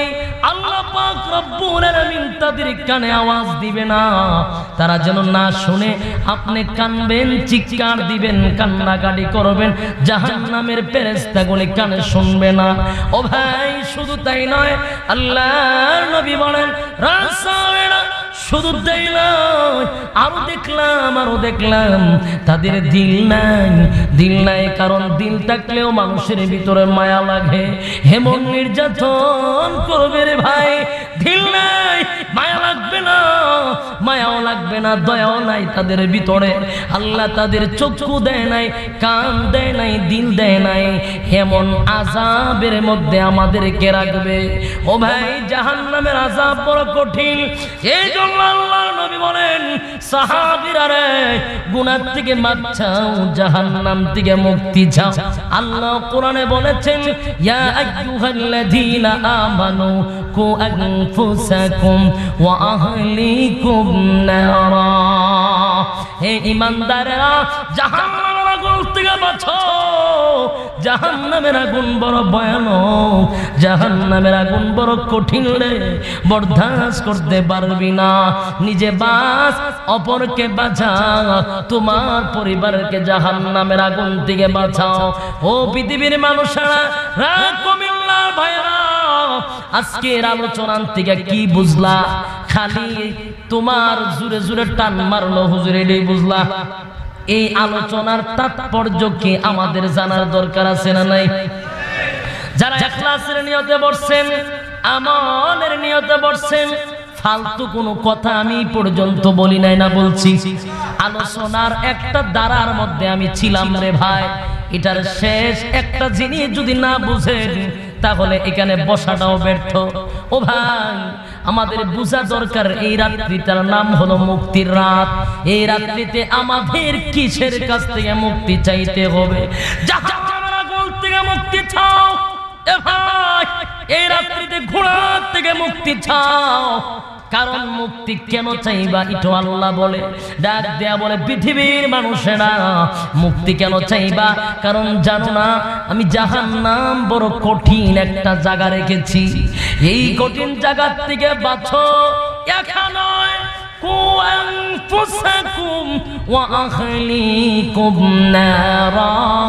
হে ইমানদাররা, একা বাঁচতে হবে না, পরিবারকে বাঁচাও, তোমার আহালকে বাঁচাও। কেন বাঁচাও? জাহান্নামের আগুন বড় ভয়ানক, বড় কঠিন রে ভাই, সহ্য করতে পারবা না। আল্লাহর নবী রাহমাতুল লিল আলামিন কোন এক জায়গাতে একদিন আসলেন, তাকায়া দেখে সাহাবায়ে কেরামরা মুস্কি মুস্কি হাসে। আল্লাহর নবী ডাক দেয়া বলে, সাহাবীরা রে, আমি যা দেখি তোমরা তা কোনোদিন দেখো না। ও সাহাবীরা, আমি যা দেখি তোমরা যদি তা দেখতে জিন্দেগিতে কোনোদিন হাসতা না। রে সাহাবীরা, তোমরা কি জানো তোমাদের সামনে ভয়ানক শাস্তির ব্যবস্থা করে রেখে দেওয়া হয়েছে। তোমাদের সামনে আগুন রেখে দেওয়া হয়েছে, শাস্তি বিষাক্ত সাপ রেখে দেওয়া হয়েছে, তোমাদের সামনে ভয়ানক আযাব অপেক্ষা করতেছে। ও সাহাবীরা, এরকম বিপদ সামনে রেখে কেমনে হাসো রে ভাই, কেমনে তোমরা হাসো? ও ভাই, সাহাবায়ে কেরামরা এরপর থেকে কোনোদিন আর মুস্কি হাসি দেয় নাই। ও ভাই, তোমার আর আমার কি আমল আছে? কি আমল আছে? কোনো আমল নাই। তারপরও আমাদের তামসার সীমা নাই, ঠিক কিনা? তামসার সীমা নাই, তামসার সীমা নাই, কিন্তু কোনো ফুজিও নাই। ভাইরা রে, জাহান্নামের আগুন থেকে বাঁচতে হইব নি? জোরে কইন না। জাহান্নামের আগুন থেকে বাঁচতে হবে। একটা নেকি কিন্তু আপনারা কেউ দিবে না যে একটা নেকি দিয়ে দিলাম। দুনিয়ার জমিনে আপনারা দেখেছেন, দুনিয়ার জমিনে দেখেছেন বিপদে পড়লে একজন না আরেকজনে আপনাকে হেল্প করে, ঠিক নি? বিপদে পড়ছেন, আরেকজনের কাছ থেকে 10,000 টাকা নিয়ে আসছেন, দিয়া দিল আপনারে। কিন্তু জাহান্নামে আপনাকে কেউ জাহান্নাম থেকে জান্নাত নিতে পারবে না। তাহলে তাকায় দেখুন, এই রাত্রিতে আল্লাহর নবী রাহমাতুল লিল আলামিন বলেছেন, তোমরা মুক্তির জন্য দোয়া চাও। কিসের জন্য মুক্তি চাও? কিসের মুক্তি? জাহান্নাম থেকে বাঁচার মুক্তি, ঠিক কিনা? আলোচনা একটু চলতো নি, ফিনিশিং হইতো নি। তাহলে আপনারা যদি এরকম করেন তো কেমন হইব? হানো কন্যা মুর্দার মতো সবাই বসে রয়েছেন। হালকা একটু জিকিরের মাধ্যমে একটু আগায় যায়, পিছনে দাঁড়ায় রয়েছে। আর এটা আমি শেষ করবো ইনশাআল্লাহ। আমাদের মূল এই রাত্রিতে কি করণীয় এটাও বলছি, লাস্টে একটু বলবো ইনশাআল্লাহ। ইখলাসের নিয়তে বসবেন, আমলের নিয়তে উঠাউঠি করবেন না ভাই। সারা রাত সারা দিন বক্তাদের ওয়াজ শুনেন, কিছু মেন কথাগুলো আমাদের জানার দরকার আছে না নাই? গিচ্ছা কাহিনী শুনে বাড়িতে যাই, অথচ মেন যে আলোচনা এটি শুনতে পারি না। এজন্য ভাই একটু জিকির করেন গভীর রাত। আর খুব গুরুত্বপূর্ণ রাত, ফজিলতপূর্ণ একটি রাত। এই মাসটাও পুরাটা মাসই রহমতের মাস। সুবহানাল্লাহ। এখন আসুন, ওই রাত্রিটা হলো শবে বরাত, মুক্তির রাত। আমরা পাইলাম এখানে কি চাইবো? গুনাহ থেকে মাপ চাইবো। এখানে বিশেষভাবে আলোচনা করা হয়েছে ওই রাত্রিতে তোমরা তওবা করো আল্লাহ পাক রব্বুল আলামিনের কাছে। হে প্রভু, জীবনের সমস্ত গুনার উপরে লজ্জিত হয়ে গেলাম, শর্মিন্দা হয়ে গেলাম, সামনে কোনো গুনাহ করব না, এরকম ভাবে যদি তওবা করেন তাহলে এই তওবাটা আল্লাহ কবুল করবে। কিন্তু আমরা মসজিদে গিয়া এইভাবে দোয়া করতেছি, চোখের পানি ফালাইতেছি, পরের দিন পুরা মাস দিয়ে সুদের টাকা লাগাইয়া রাখছি, পরের মাসে 1000 টাকায় 100 টাকা লাভ আসবে, এটাও খাইতেছি, আবার চোখের পানি ফালাইয়া দোয়া করতেছি। ইতা দোয়া দেখে শয়তানও আসে, ঠিক কিনা? শয়তান হাসে না? এটা কি জাতীয় দোয়া? এটা কি আল্লাহর সাথে তামসা চলতেছে? সুদের টাকা লাখ লাখ টাকা লাগান, আবার এদিকে চোখের পানিও ফালাইতে আছে, ঠিক কিনা? একটা নেকি আপনাকে মা দিবে না, একটা নেকি বাবাও আপনাকে দিবে না, ঠিক নেই? মা দিবে না, বাবা দিবে না, আপনার বিবি আপনারা দিলাইব। বিবিরে স্বর্ণ কিনা দেন, শাড়ি কিনা দেন, এগুলিকে দিব না রে ভাই। আপনার বিবিও আপনাকে একটা নেকি দিবে না। এই নেকির জন্য আপনি জাহান্নামে যাইবেন, আবার এই নেকির জন্য আপনি জান্নাতে যাইবেন। তাহলে নেকির প্রয়োজন আছে না নাই?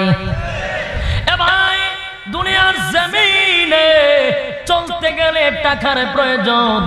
দুনিয়া ছেড়ে অন্ধকার কবরে গেলে পড়ে নেকির বড় প্রয়োজন রে ভাই। এই নেকিগুলো আমাদের দরকার আছে না নাই? এই কুসুমপুর বিশাল একটা মাঠের মধ্যে আপনারা বসে আছেন, ধৈর্য ধারণ করে ইখলাসের নিয়তে মৌমাছির জাকের মতো। কোন কারণে? নেকির জন্য, ঠিক কিনা? একটা নেকি যদি আপনার আমলনামায় আসে, ও ভাই, যতক্ষণ পর্যন্ত প্যান্ডেলের নিচে বসে থাকবেন আমলনামার মধ্যে নেকি লেখা হইতে থাকবে। আখিরি মুনাজাত দিয়া যদি জীবনের গুনাহ মাফ করাইতে পারেন, তাহলে তওবা কবুল হয়ে গেলে বিনিময়ে জান্নাত লাভ করবেন, ঠিক কিনা? ভাইরা আমার, এবার আসুন, একটা নেকির কি পরিমাণ দরকার। কিয়ামতের ময়দানটা এত কঠিন ময়দান, আল্লাহর নবী বলেন, সাহাবীরা রে, একটা নেকি তোমার বাবা তোমারে দিবে না, একটা নেকি তোমার মা তোমাকে দিবে না। একটা নেকির জন্য বান্দাকে জাহান্নামী ঘোষণা করবে। এবার বান্দা জাহান্নামী হয়ে গেল। এবার বান্দাকে ডাক দিয়া বলবে, বান্দা রে, একটা নেকি কম হওয়ার কারণে কিন্তু জাহান্নামী। বান্দা ডাক দিয়া বলে, না প্রভু, না হতে পারে না, বরদাস্ত করতে পারি না। একটা নেকির জন্য আপনি আমাকে জাহান্নামে দিবেন, এটা কেমনে হয়?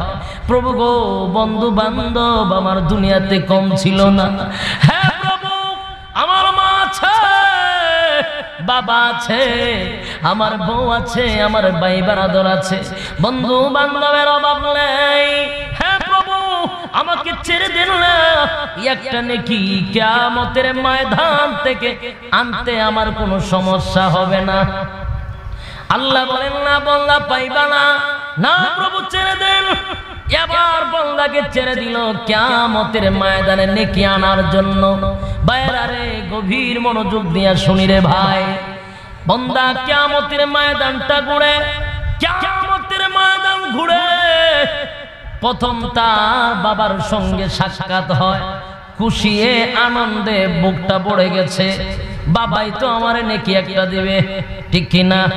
এবার বান্দা ডাক দেয়া বলে, ও প্রাণের বাবা, ভালোই হয়েছে কিয়ামতের ময়দানে আপনার সঙ্গে সাক্ষাৎ হয়ে।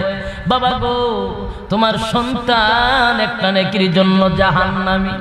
আল্লাহ ঘোষণা দিয়েছে, একটা নেকি কম হওয়ার কারণে আল্লাহ আমাকে জাহান্নামে দেবে না। বাবা না, তুমি আছো, একটা নেকি দাও না গো, আমি জান্নাতে চলে যাই। বাইরা রে, গভীর ভাবে চিন্তা করে বাবার সঙ্গে সঙ্গেই অস্বীকার করবে, না, আমার কোনো সন্তান ছিল না, দুনিয়াতে আমি কোনোদিন বিয়ে করি নাই। আপনারা কি মনে করেন সন্তানকে বাপে চিনে নাই? ভালো করে চিনছে, ঠিক কিনা? ভালো করে চিনবে, ভালো করে চিনবে, সে আমার সন্তান। কেউ তো পরিচয় দিবে না, কেন জানেননি? পরিচয় দিলেই তো ধরা পড়ব, ঠিক কিনা? নেকি দেওয়া লাগবো।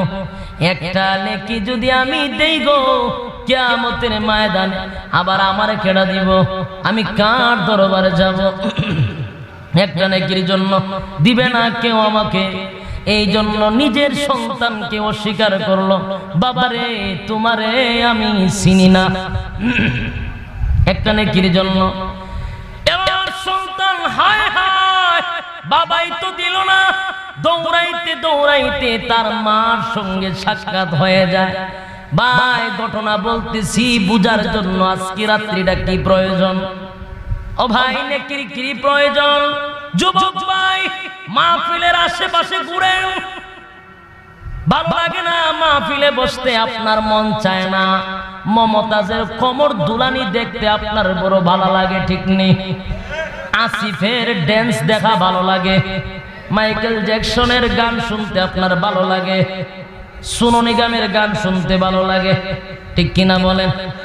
বাংলাদেশের যুবক ভাইয়েরা সোনু নিগমের গান শুনতে মজা পায়, আর সেই নাস্তিক বামপন্থী মালাউন, সেই মালাউন সোনু নিগম কোরআনের উপরে আঘাত দিয়েছে। ভারতের সোনু নিগম, ভারতের জনপ্রিয় শিল্পী সোনু নিগম। ও যুবক ভাই, তোমাদেরকে বলতে চাই, এই নাস্তিক মালাউনের গান যারা শোনো, তোমাদেরকে বলতে চাই, সেই নাস্তিক মালাউন, সেই সোনু নিগম, সে আমাদের আজান নিয়ে কটূক্তি করেছে। এই জন্য তোমাদেরকে বলতে চাই, সেই নাস্তিকের গান কখনো শুনবা না। গান শোনা হারাম না জায়েজ? সাইরা মাযহাব মতে গান বাজনা হারাম, ঠিক কিনা? মারিফতের দুয়াই দিয়ে এক ধরনের ভণ্ডগুলি এই গান বাজনা জায়েজ করে। কথা বলেন। এক ধরনের ভণ্ড নামদারি তথাকথিত দাজ্জাল মার্কা ভণ্ড আছে না নাই? মারিফতের দুয়াই দিয়ে জড়াওয়ালা ল্যাংটাওয়ালা ঢোল বাজনা বাজায় আর হয় মারিফত জায়েজ আছে। বাইরে ফিডের সামরা তুলে বলতে পারেন না ফাইসত কই? নমাজ নাই, রোজা নাই, কুত্তার গন্ধ করে তোর শরীরে, আবার হস মারিফত জায়েজ আছে। হ্যাঁ আছে না নাই? বছরে একবার নামাজ পড়ে না, মারিফতের দুয়ায় দে, শরীয়ত নাই, মারিফত ফিডাই একেবারে সাইজ করে লাউন, ঠিক কিনা বলেন? ওই সমস্ত বামপন্থীদের বিরুদ্ধে রুখে দাঁড়াইতে হবে, ঠিক কিনা? ভাইয়ার আমার এবার শুন, গান বাজনা ছাড়ো মাযহাব মধ্যে হারাম। ওই সোনু নিগম আমাদের আজানকে নিয়ে কটূক্তি করেছে। সে বলছে আজান দিলে নাকি তার ঘুমের ব্যাঘাত ঘটে, সে ঘুমের কষ্ট হয়, ঘুমের মধ্যে একটা ডিস্টার্ব করা হয়, এই জন্য আজান বন্ধ করতে হবে। সে প্রতিবাদ জানাইছে। আজকে ওই গান যুবকদের মোবাইলে ইয়ারফোন দিয়ে উঠে। ও ভাই, আজকে যদি তুমি হিন্দুদের একটা পূজা নিয়ে কটূক্তি করতা, পরের দিন তোমার উপরে হামলার মামলা হয়তো, ঠিক না? কিন্তু আমাদের কোরআনের উপরে একের পর এক অপমান করা হচ্ছে, কোরআন নিয়ে অপমান করা হচ্ছে, রাসূলকে নিয়ে অপমান করা হচ্ছে, এবং উলামায়ে কেরামদেরকে নিয়ে ঠাট্টা মশকরি করা হচ্ছে। কোনো একটা ভূমিকা নাই, কোনো একটা বিচার নাই, কোনো একটা কর্মসূচি নাই, ঠিক কিনা বলে?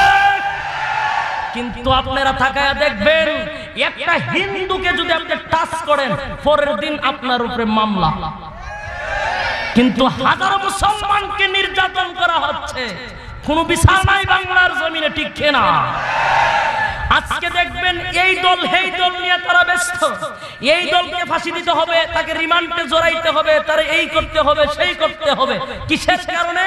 সে বাংলাদেশের একজন অপরাধী, বাংলাদেশের বিভিন্ন আইন লঙ্ঘন করেছে, সীমাবদ্ধ করেছে, এই জন্য তাকে ফাঁসির কাস্টে ঝুলাইতে হবে।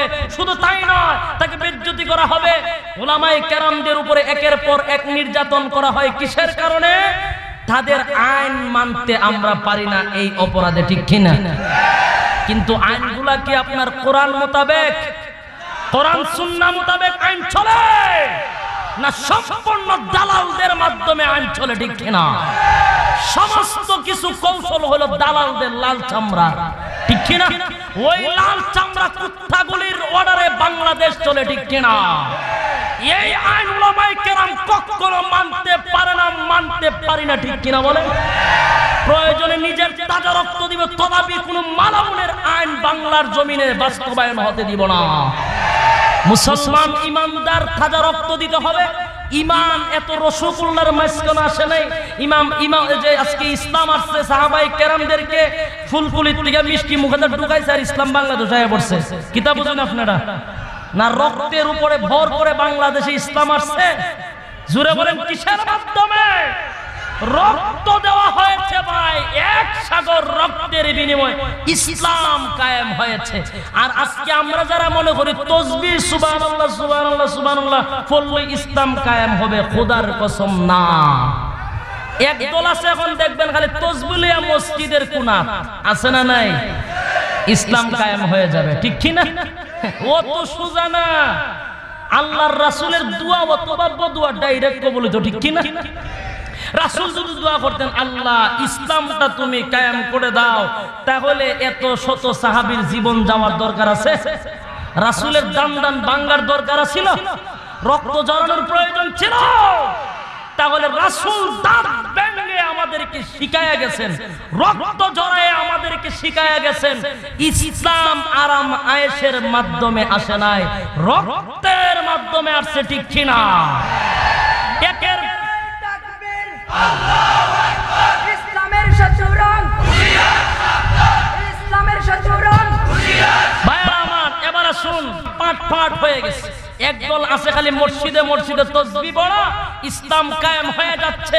আরেক দল আছে শুধু ফিরাগি নিয়ে, মুরিদান নিয়ে, এখন খালি তাসবিহ টিপানো, মুরিদানের ফকরের দিকে তাকানো। আরেক দল আছে দেখবেন কোনো দল নাই, কোনো মত নাই, আমি হইলাম নিরপেক্ষ, কোনো দলের সাথে আমি নাই। আছে না নাই?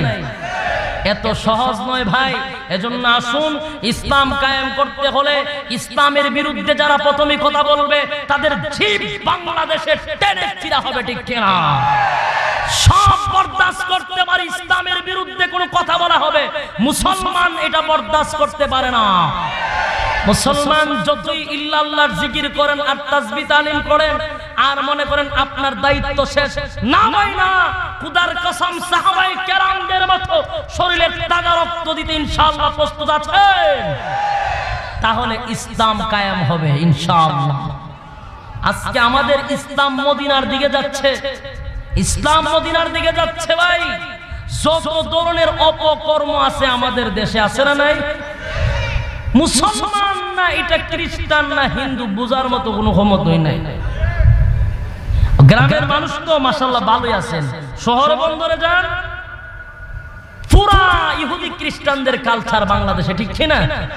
এই যে গেল আপনার কিছুদিন আগে পয়লা বৈশাখী, এই পয়লা বৈশাখীকে কেন্দ্র করে কত অপকর্ম বাংলাদেশে চালু হয়েছে, ঠিক কি না?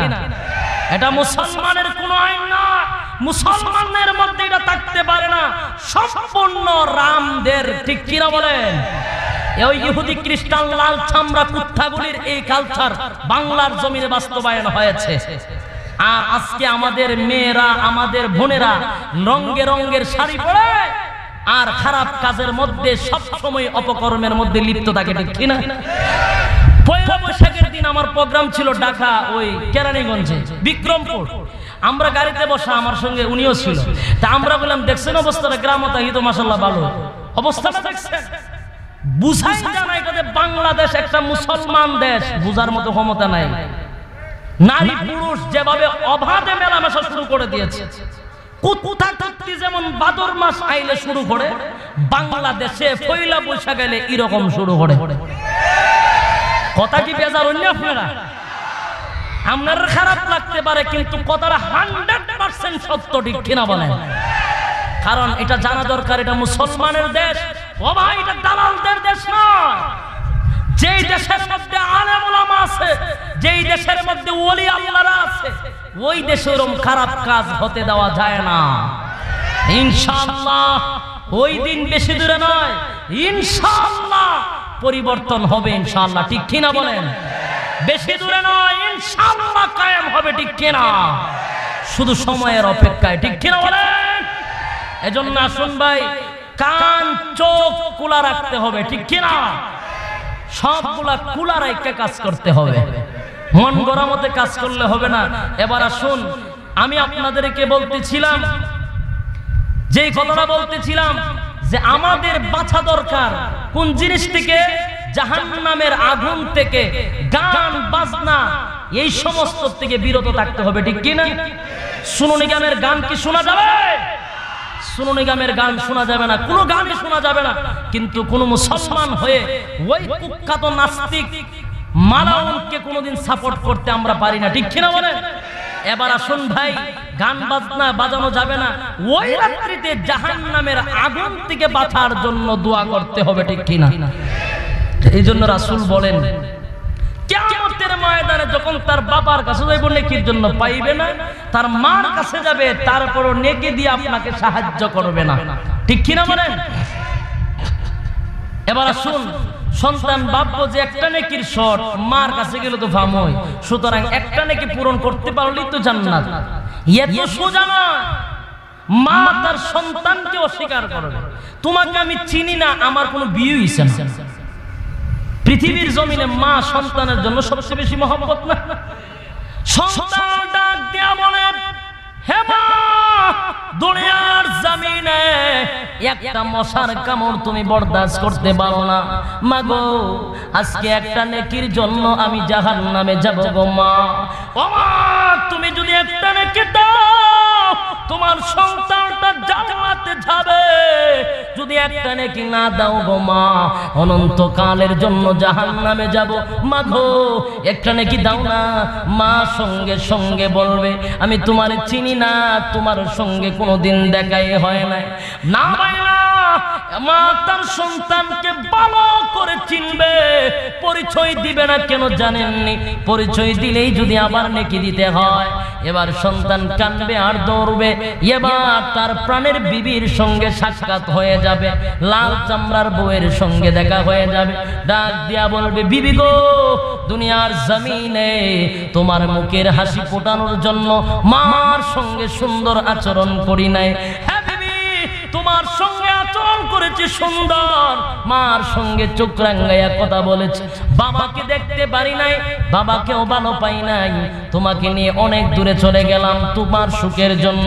বিবি রে, আজকে একটা নেকির শর্ট পড়ে গেল, তুমি যদি আমার বিবি হিসাবে একটা নেকি দাও, তাহলে আল্লাহর তরি জান্নাতের মধ্যে আমি যেতে পারবো। বিবি ডাক দিয়া বলে, না, দুনিয়ার জমিনে বিয়ে হয় নাই, আমার কোনো স্বামী ছিল না, আমি আপনাকে চিনি না। ও ভাই, মনে করো কষ্ট লাগবে, কলিজাটা পেটে যাবে। যেই বিবির জন্য মার সঙ্গে সুন্দর আচরণ করলাম না, বাবার সঙ্গে সুন্দর আচরণ করলাম না, আজকে বিবি বলে আমাকে চিনে না। হ্যাঁ বিবি, তোমার মুখের হাসি ফোটানোর জন্য গয়না কিনে দিলাম, সুন্দর সুন্দর শাড়ি কিনে দিলাম, বাবাকে বছরে একটা লুঙ্গিও কিনে দেয় নাই, মাকে শাড়ি দেয় নাই। রে প্রাণের বিবি, কেমনে কইলে আমাকে নেকি দিবে না? না, আমি আপনাকে চিনি না। ও ভাই, নেকি না পাইয়া ওই কথাটার কারণে বেশি কষ্ট হবে। বন্দা এবার কান্দে আর গুড়ে, বন্ধু বান্ধব তো দূরের কথা, আত্মীয় স্বজন দূরের কথা, নিজের ব্লাড আপনাকে একটা নেকি দিবে না। এবার বন্দা কান্দে আর গুড়ে, ঘুরতে ঘুরতে আল্লাহর সামনে দাঁড়িয়ে যাবে। এবার মাথা নিচু যদি রাখবে, আল্লাহ ডাক দিয়ে বলে, বান্দা রে, আমি জানি কেউ তোমার একটা নেকি দিবে না। এটা দুনিয়ার ময়দান নয়, দুনিয়ার জমিন নয়। তোমাকে জানে নিল, রিমান্ডে নেওয়ার পরে উপরের ক্ষমতা আছে, উপরে হাত আছে, ফোন দিলেন, এটা আমার লোক, সাইরা দেন। সাইরা দিল, ঠিক কিনা? বাংলাদেশও আছে না নাই? খালি ফোনটা দিলে হয়, এটা কোনো বাংলাদেশও 99টা কোন করে যদি উপরে হাত থাকে, কোনো ব্যাপার না, সাইরা দেন, ঠিক কিনা বলেন? ও ভাই, এটা বাংলা না, আমেরিকা না, পৃথিবীর জমিন না। আল্লাহ বলে, বান্দারে, আমি জানি কেউ একটা নেকি দিয়া তোরে সাহায্য করবে না, কিন্তু তারপরে তোরে কিয়ামতের ময়দানে আমি পাঠাইলাম কেন জানোস নি? এটার এক নাম্বার কারণ হলো, আমি আল্লাহ তোরে বানাইলাম বড় মায়া করে, মহব্বত করে। বান্দারে, কোনো স্বার্থ নাই, আমি আল্লাহর কোনো স্বার্থ নাই, মহব্বত করে বানাইলাম, কিন্তু আমি আল্লাহকে তুই কোনোদিন আল্লাহ বলার সময় পাস না। হে বান্দা, তোরে আমি খাওয়াইলাম, পড়াইলাম, নিয়ামত দান করলাম, সুন্দর চেহারা দান করলাম, সুস্থ শরীর দান করলাম, তোমার বডির মধ্যে অনেক শক্তি আছে, এই শক্তি দিছিলাম আমি আল্লাহর ইবাদত বন্দেগী করার জন্য। কিন্তু বান্দারে, দুনিয়ার জমিনে যাওয়ার পরে আমি আল্লাহকে সময় দেওয়ার মতো সময় নাই। তুমি তোমার বন্ধু বান্ধবের পিছনে দৌড়াইলা, তোমার বাবার পিছনে দৌড়াইলা, মার পিছনে দৌড়াইলা, ভাইয়ের পিছনে দৌড়াইলা, আত্মীয় স্বজনদের পিছনে তুমি দৌড়াইলা। আমি আল্লাহকে সময় দেওয়ার মতো কোনো সময় নাই, আজকে তোকে আমি পাঠাইলাম, বুঝাইয়া দিলাম, বান্দা যা কিয়ামতের ময়দানটা ঘুরে ঘুরে দেখ। আজকে একটা নেকি তোকে কিয়ামতের ময়দানে কেউ দিয়া সাহায্য করেনি, আল্লাহ পাঠাইবে এই জন্য। এবার বাংলা ঘুরে ঘুরে দেখবে কেউ দেয় না, একটা নাকি কেউ দেয় না। এবার বান্দা মাথা নিচু করে দিয়ে বল, প্রভু গো, কিয়ামতের ময়দানটা ঘুরে ঘুরে দেখলাম কেউ আমাকে একটা নেকি দিল না। আল্লাহ আজকে মিনির গা জাহান্নামে। এবার আল্লাহ ডাক দিয়ে বলে, বান্দা রে, বান্দা আমি জানি কেউ নেকি দিবে না। বান্দা শোন, আমি আল্লাহ তোকে পাঠাইলাম পরীক্ষার জন্য। এবার বোঝ, যার জন্য সারা জীবন তুই নষ্ট করলি, তারা একটা নেকি তোরে দিল না।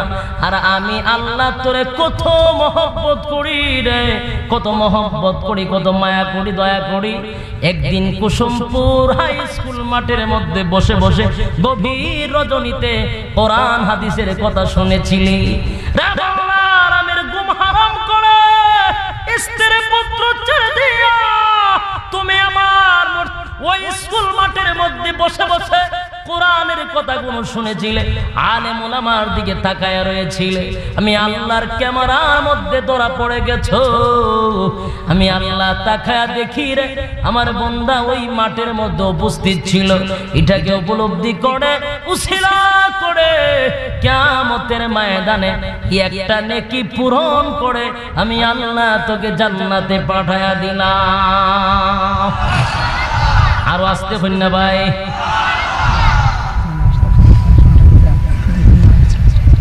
আমার এবার শুন, তাহলে নেকির প্রয়োজন আছে না নাই? এতক্ষণের আলোচনায় কি বুঝলেন? নেকি দরকার আসেনি? ও ভাই, একটা নেকি কেউ দিবে না, কেউ দিবে না। আর গুনার জন্য মাপ চাওয়া বলছিলাম।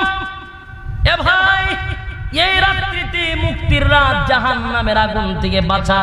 আর একটা হলো নিজের জীবনের সমস্ত গুনার উপরে লজ্জিত হইয়া, শর্মিন্দা হইয়া আল্লাহর দরবারও সিলিন্ডার হওয়া, ঠিক কিনা?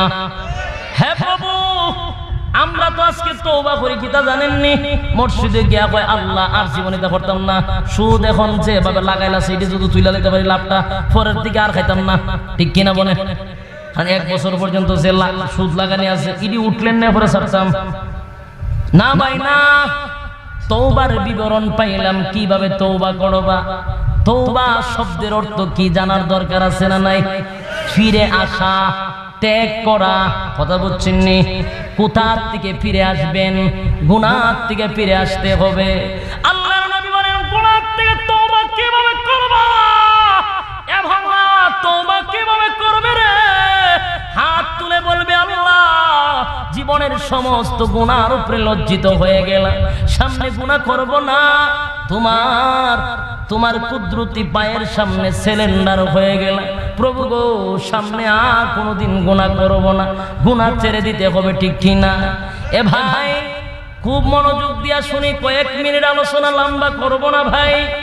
আল্লাহর নবী বলেন, কোন বান্দা বান্দী যদি ইখলাসের নিয়তে তওবা করে আর খালিস নিয়তে যদি ভুল স্বীকার করে, প্রভু গো, অন্যায় করে ফেলেছি, অপরাধ করে ফেলেছি, নিজের মাথায় না নিজে কোরাল মেরে দিলাম, আল্লাহ তুমি আমাকে মাফ করে দাও, সামনে আর জিন্দেগিতে কোনোদিন গুনাহ করব না।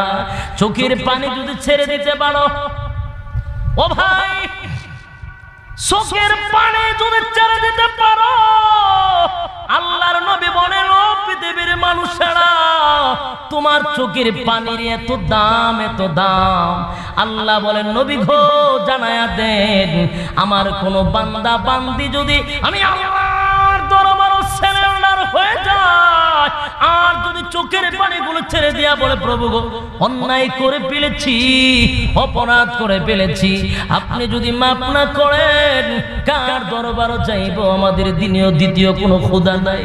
চোখের পানি যদি পড়ে যায়, আল্লাহ ডাক দিয়া বলে, ফেরেশতারা রে, তোদেরকে সাক্ষী রাখলাম, আমার বান্দার চোখের পানিটা নাকের ডগায় আসার আগে আগে আমার বান্দার জিন্দেগির গুনাহ মাফ করে দিলাম।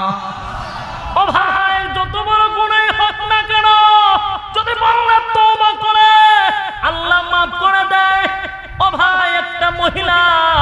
একটা মহিলা একজন সাহাবী আবু হুরায়রা রাদিয়াল্লাহু তাআলা আনহুর কাছে এসে বলে, আবু হুরায়রা রে, গুনাহ করে ফেলেছি, অন্যায় করে ফেলেছি, ব্যভিচারের মধ্যে লিপ্ত হয়ে গেছি, ব্যভিচার করে আমার পেটে সন্তান এসে পড়েছে, জিনা করে ফেলেছি, এখন আমার কি উপায় হবে? আল্লাহ কি আমার গুনাহ maaf করবে কি? আবু হুরায়রা রাদিয়াল্লাহু তাআলা আনহু ডাক দিয়া বলে, না না না, এমন গুনাহ maaf হতে পারে না। মহিলাটা মাথায় তাপাইতে তাপাইতে চলে গেল।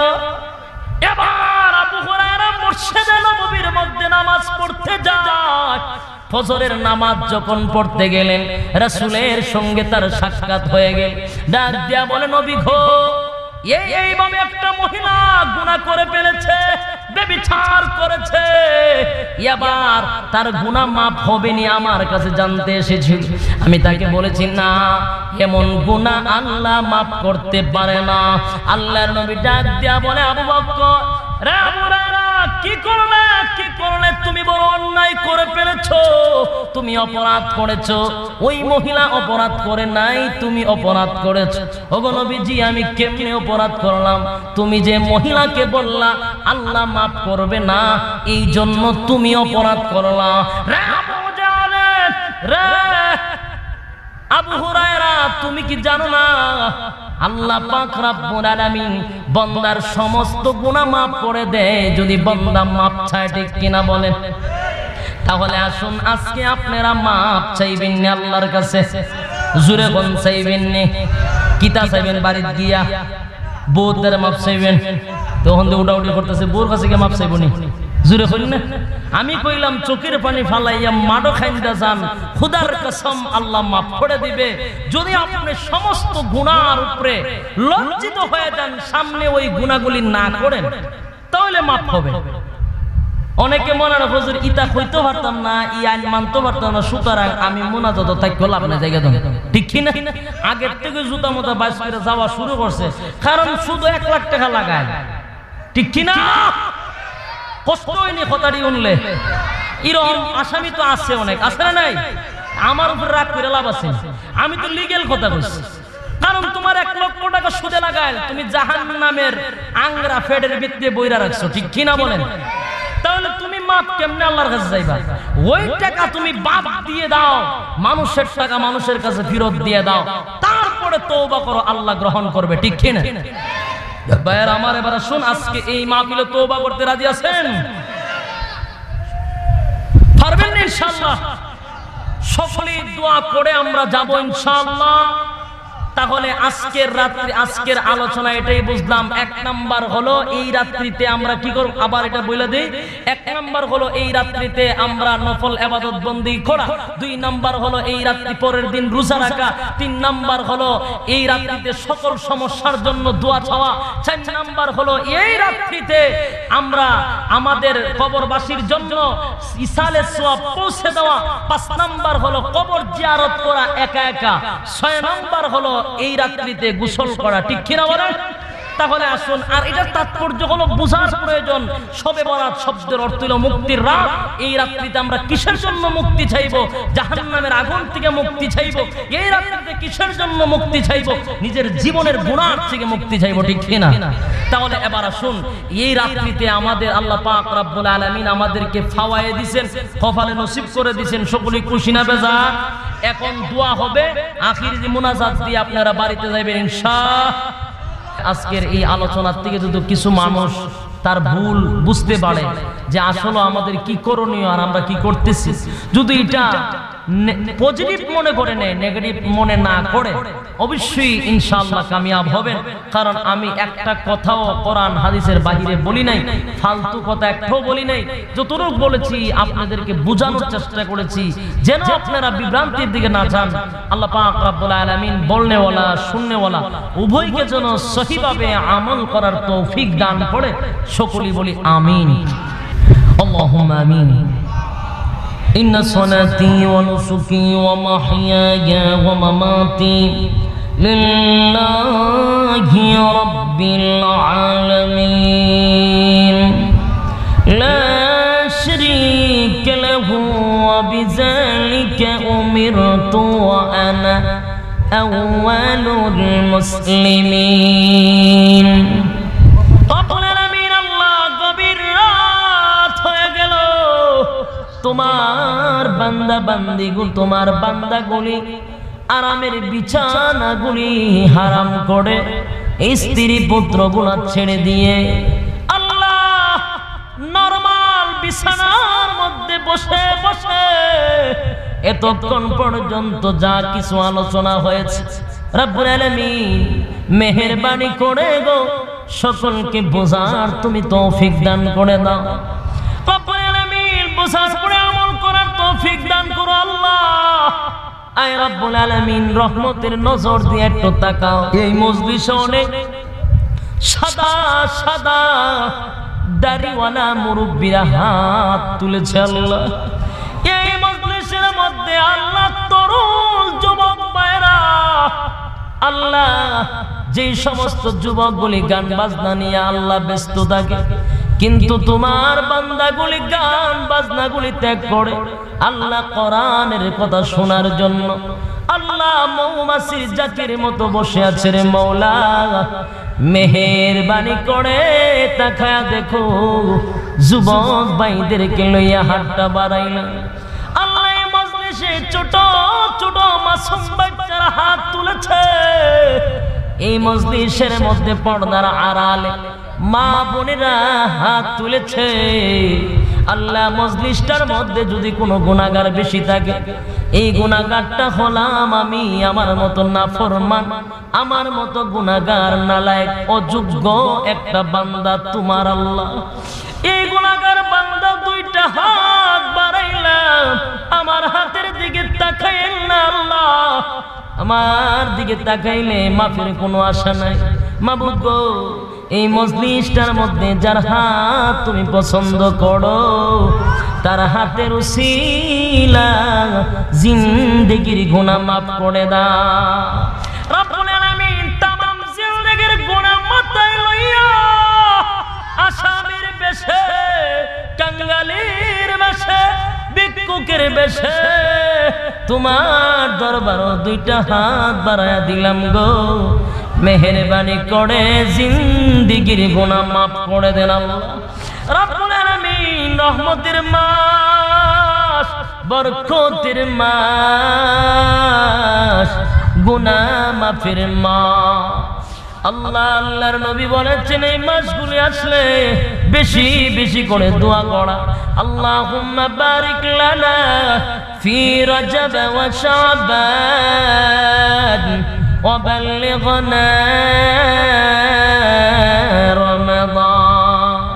রব্বুল আলামিন আমাদেরকে আমাদের হায়াত আপনি দীর্ঘ করে দেন, রমজান মাস আমাদেরকে নসিব করে দেন রব্বুল আলামিন।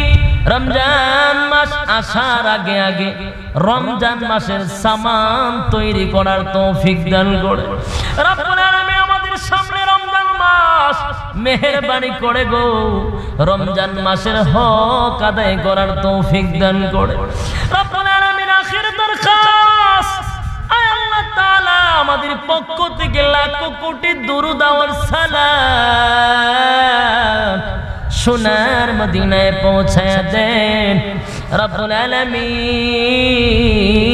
আমরা যারা হাত বাঁধাইলাম আমাদের অনেকের মা নাই, বাবা নাই, দাদা নাই, দাদি নাই, নানা নাই, নানি নাই, শ্বশুর নাই, শাশুড়ি নাই, আত্মীয় স্বজন ভাই বেরাদর আল্লাহ পাড়াপড়শি হকদার দাবিদার মায়ার মানুষ, মহব্বতের মানুষ অন্ধকার কবরে আছে আল্লাহ। সাথী নাই, বাতি নাই, কোন অবস্থায় কোন হালতে আছে জানি না।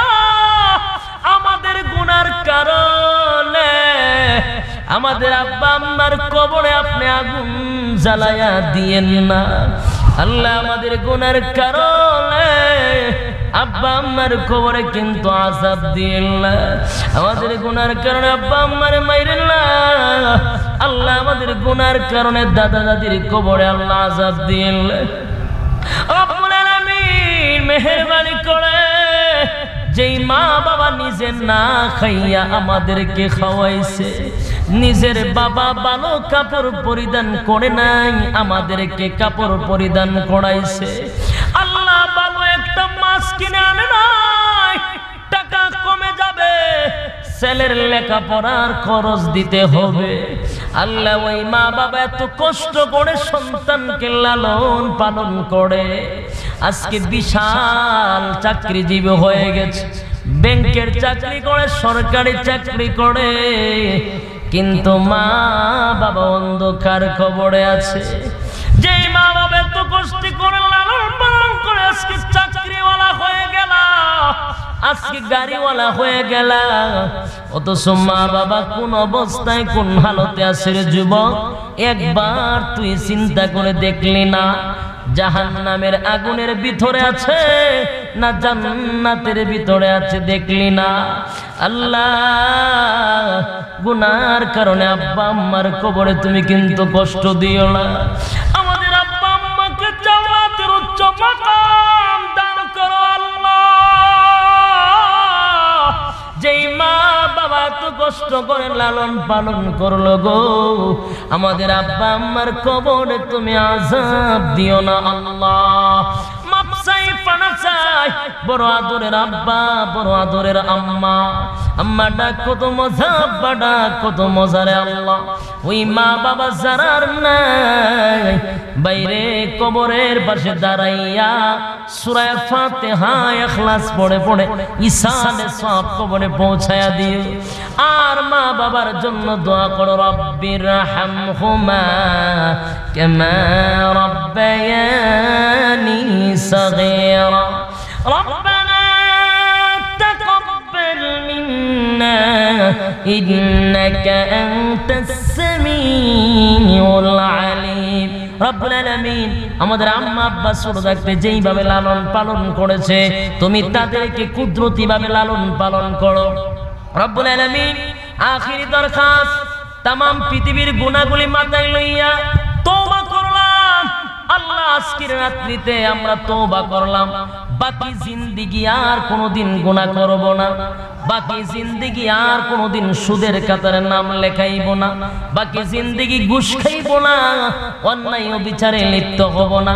আল্লাহ, আমাদের সামনের জিন্দেগিটা ইহদিনাস সিরাতাল মুস্তাকিম, সঠিক রাস্তার উপরে জীবন যাপন করার তৌফিক দান করো আল্লাহ রব্বুল আলামিন। যেমনে চললে আপনি খুশি হন, যেমনে চললে আপনার হাবিব খুশি হয়, ওইভাবে জীবন পরিচালনা করার তৌফিক দান করেন রব্বুল আলামিন। আখিরি দরখাস্ত, গুনার কারণে রাস্তাঘাটে আপনি বেইজ্জত কইরেন না, গুনার কারণে আপনি কিন্তু আমাদেরকে রোগ দিয়েন না, ক্যান্সার দিয়েন না, আলসার দিয়েন না, কিডনি নষ্ট কইরেন না আল্লাহ।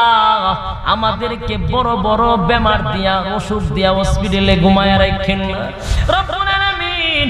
মেহেরবানি করে দুনিয়ার সমস্ত বিপদ আপদে হেফাজত করেন, সারা বিশ্বের মুসলমানকে একবার তৌফিক দান করেন, আলেমুল আমাদেরকে হেফাজত করেন, বাংলার জমিনটাকে আপনি হেফাজত করেন রব্বুল আলামিন। আখিরি দরখাস্ত, আমরা যারা হাত বাতাইলাম, এই মজলিসে যারা আজকে হাত তুললাম, সকলের জিন্দেগি গুনাহ মাফ করে বাড়ির দিকে ফিরাইয়া দেন আল্লাহ।